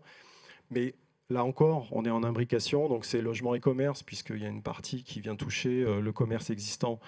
Cet ensemble des gratte-ciels de centre-ville, il y a des thématiques commerciales qui sont liées à celles du logement. Et puis le développement économique. J'entendais tout à l'heure Incité parler d'opérations en densité, notamment d'opérations artisanales en densité. Pour nous aussi, c'est un sujet. Comment est-ce qu'on vient conforter la capacité productive de Villeurbanne, qui fait partie de son identité historiquement, et comment est-ce que ça on le fait aujourd'hui dans une ville où on a besoin d'optimiser le foncier, où on a besoin de trouver justement à ce qu'à un moment donné les valeurs foncières n'explosent pas, ce qui pourtant est le cas. Et puis en intervenant aussi parfois très en amont sur la question du foncier lui-même, puisqu'il y a un certain nombre de fonciers stratégiques qui peuvent avoir tendance à parfois être captés et à générer un certain nombre d'effets de valeurs cumulées, comme je l'ai entendu dire tout à l'heure, qui est également le cas pour nous. Alors, nous, on n'a pas en région lyonnaise d'établissement public foncier. C'est la métropole qui, en général, porte la politique foncière, mais elle a des capacités qui ne sont pas infinies non plus. Et donc, la SVU prévoit aussi, à travers ce projet, de pouvoir intervenir sur des fonciers stratégiques. Ça sera forcément limité, mais ça sera important néanmoins. Voilà, avec un calendrier qui nous amène à un conseil d'administration la semaine prochaine, qui sera un conseil d'administration complètement historique, même j'allais dire, pour la SVU, qui renouvelle complètement sa capacité.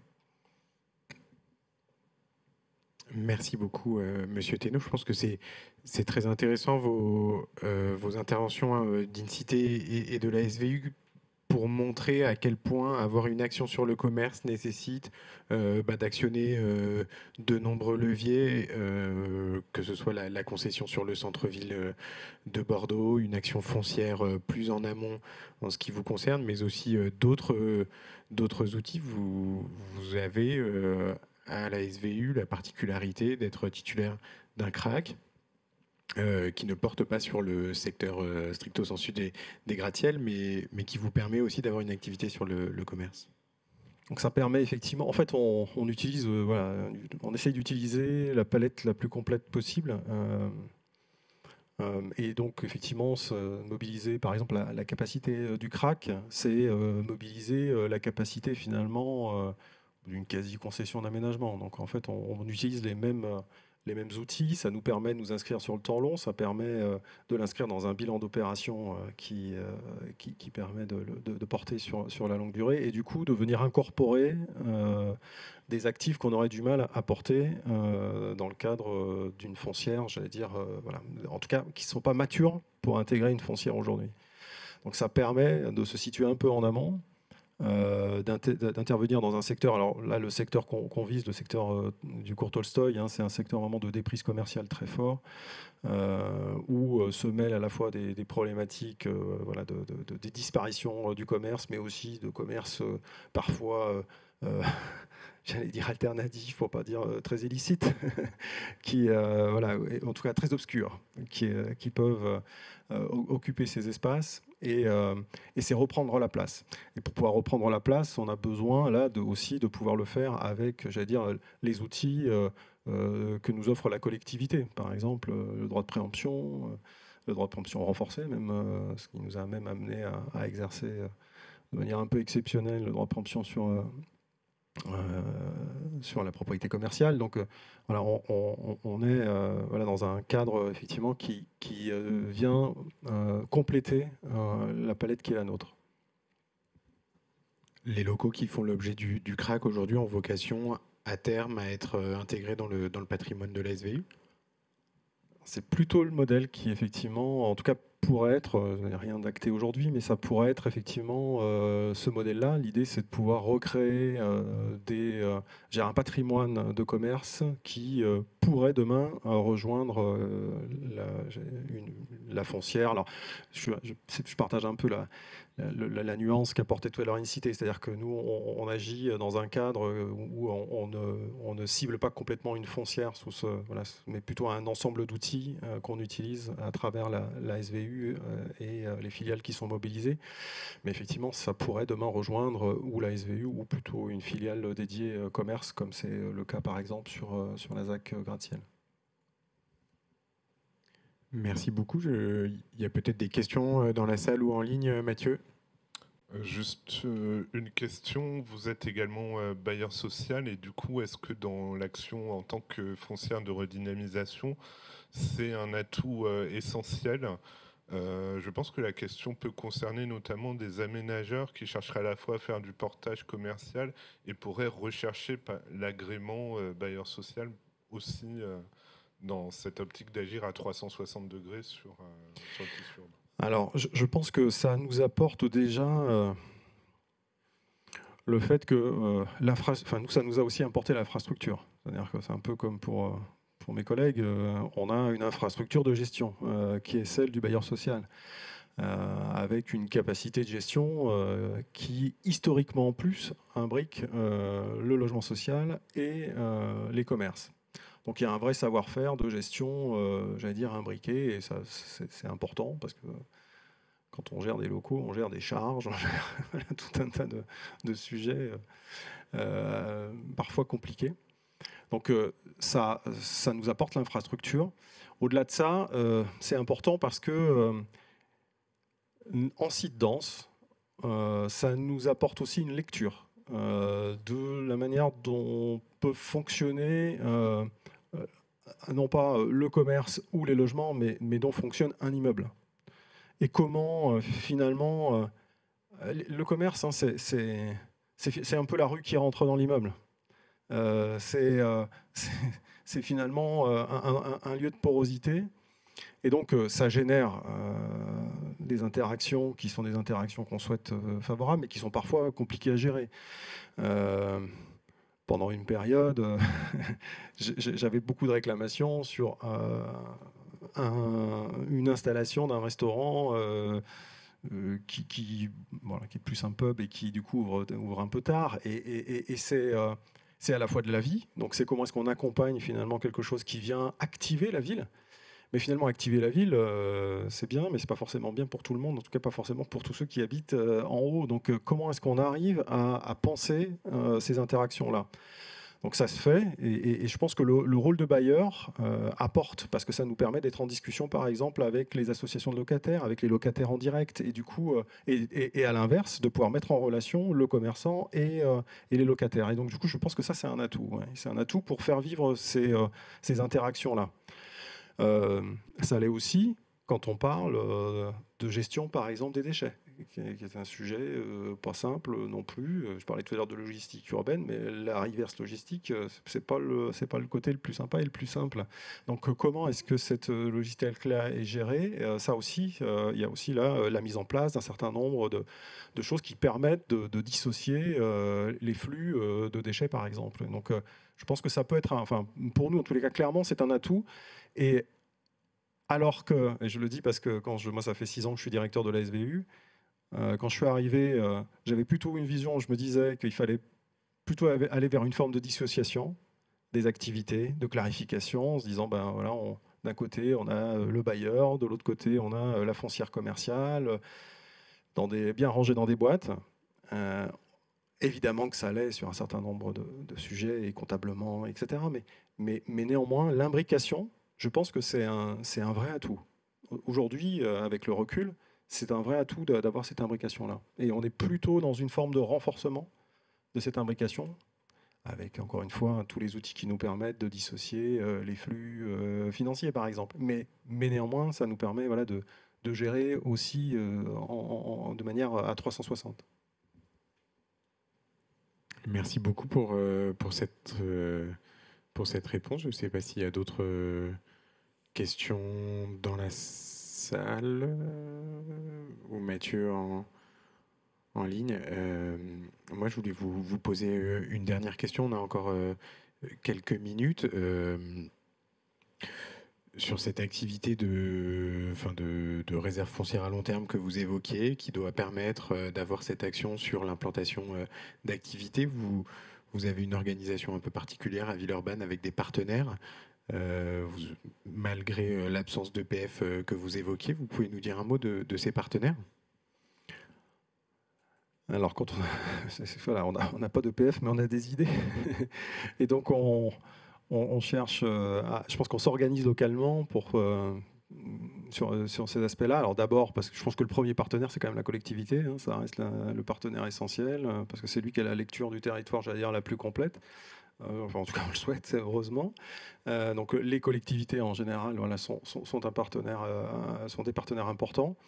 Au-delà de ça, on a aussi, nous, un partenariat à travers un GIE qui regroupe... notamment un bailleur social qui est S Métropole Habitat, un bailleur, un OPH. On a aussi une coopérative HLM, et puis 2 associations qui opèrent dans le monde du logement. Donc on est plutôt là dans l'univers du logement, et nous on apporte une brique plus économique, même si on est aussi bailleur social. Et ce GIE n'est pas un GIE porté sur, j'allais dire, sur de la mutualisation autour d'outils qui seraient ceux de moyens généraux, mais vraiment tourné en particulier sur cette question foncière. Donc il y a avec un service de prospection et qui permet de venir repérer un certain nombre, de scanner le territoire et en lien, comme je disais, avec les collectivités, de pouvoir aussi nous apporter à nous une ressource qui est d'identification. Au-delà de ça, c'est tout le partenariat qu'on a aussi avec un certain nombre d'opérateurs privés. Et en particulier les promoteurs, parce qu'ils sont incontournables. Et c'est vrai, comme je l'entendais tout à l'heure, que dans cette période particulière, on les voit un peu plus spontanément venir à nous. Merci beaucoup Frédéric. Je pense que c'est important de souligner aussi probablement cette particularité de l'action foncière et de redynamisation en secteur dense. C'est étendu, c'est la nécessité d'avoir des partenariats multiples à géométrie variable en fonction des enjeux. Merci beaucoup. Isabelle, je te passe la parole pour la conclusion de notre atelier. Merci beaucoup Olivier, merci vraiment très sincèrement à chacun des intervenants, c'était passionnant cet après-midi avec les 5 interventions qui sont succédées, on a beaucoup appris et sur les spécificités des foncières en territoire tendu, en sachant que du coup il n'y a pas que... chaque territoire a ses particularités et finalement les réponses qui ont été apportées, elles sont spécifiques et comme tu le disais Frédéric, certainement qu'il y a, pour aller plus loin, s'enrichir des méthodes et des approches de chacun, c'est peut-être la prochaine étape pour accélérer encore dans le contexte en plus de sobriété foncière que tu évoquais. Tu parlais du portage foncier amont qui va devenir une préoccupation de plus en plus forte pour toutes les collectivités. Et donc du coup, la manière dont aussi les foncières, les EPL de manière générale et les foncières de redynamisation peuvent aussi contribuer à apporter des réponses sur ce volet-là, c'est peut-être un angle qu'on examinera dans les prochains mois. Donc un grand merci à chacun des intervenants, un grand merci renouvelé aussi à toutes les équipes qui ont préparé cet atelier. Je regarde Mathieu, je regarde Claire dans la salle, je regarde aussi Olivier parce que le temps de préparation des tables rondes ça compte. Toutes les équipes de Frédéric et de la CET qui étaient aussi contributeurs. Donc merci à chacun d'entre vous. Une spéciale dédicace et un clin d'œil aux équipes du Hub des territoires. Quel plaisir de travailler avec vous. Prochain rendez-vous du réseau national, on le disait en introduction, ce sera le 19 mars prochain. Je pense que vous avez eu le lien, ou sinon si on peut le remettre, n'hésitez pas à vous inscrire sans tarder. Et puis pour celles et ceux d'entre vous qui font le déplacement à Cannes la semaine prochaine au congrès des EPL, avec la fédération des EPL, ce sera un plaisir de vous y retrouver sur nos stands respectifs, dans les allées, à l'occasion des ateliers, du plénière. Le programme sera riche et on aura plaisir à échanger avec vous sur vos projets de foncière ou sur d'autres projets. Et donc rendez-vous très bientôt. Bonne fête de fin d'année à ceux que nous ne croiserons pas d'ici là. Au revoir.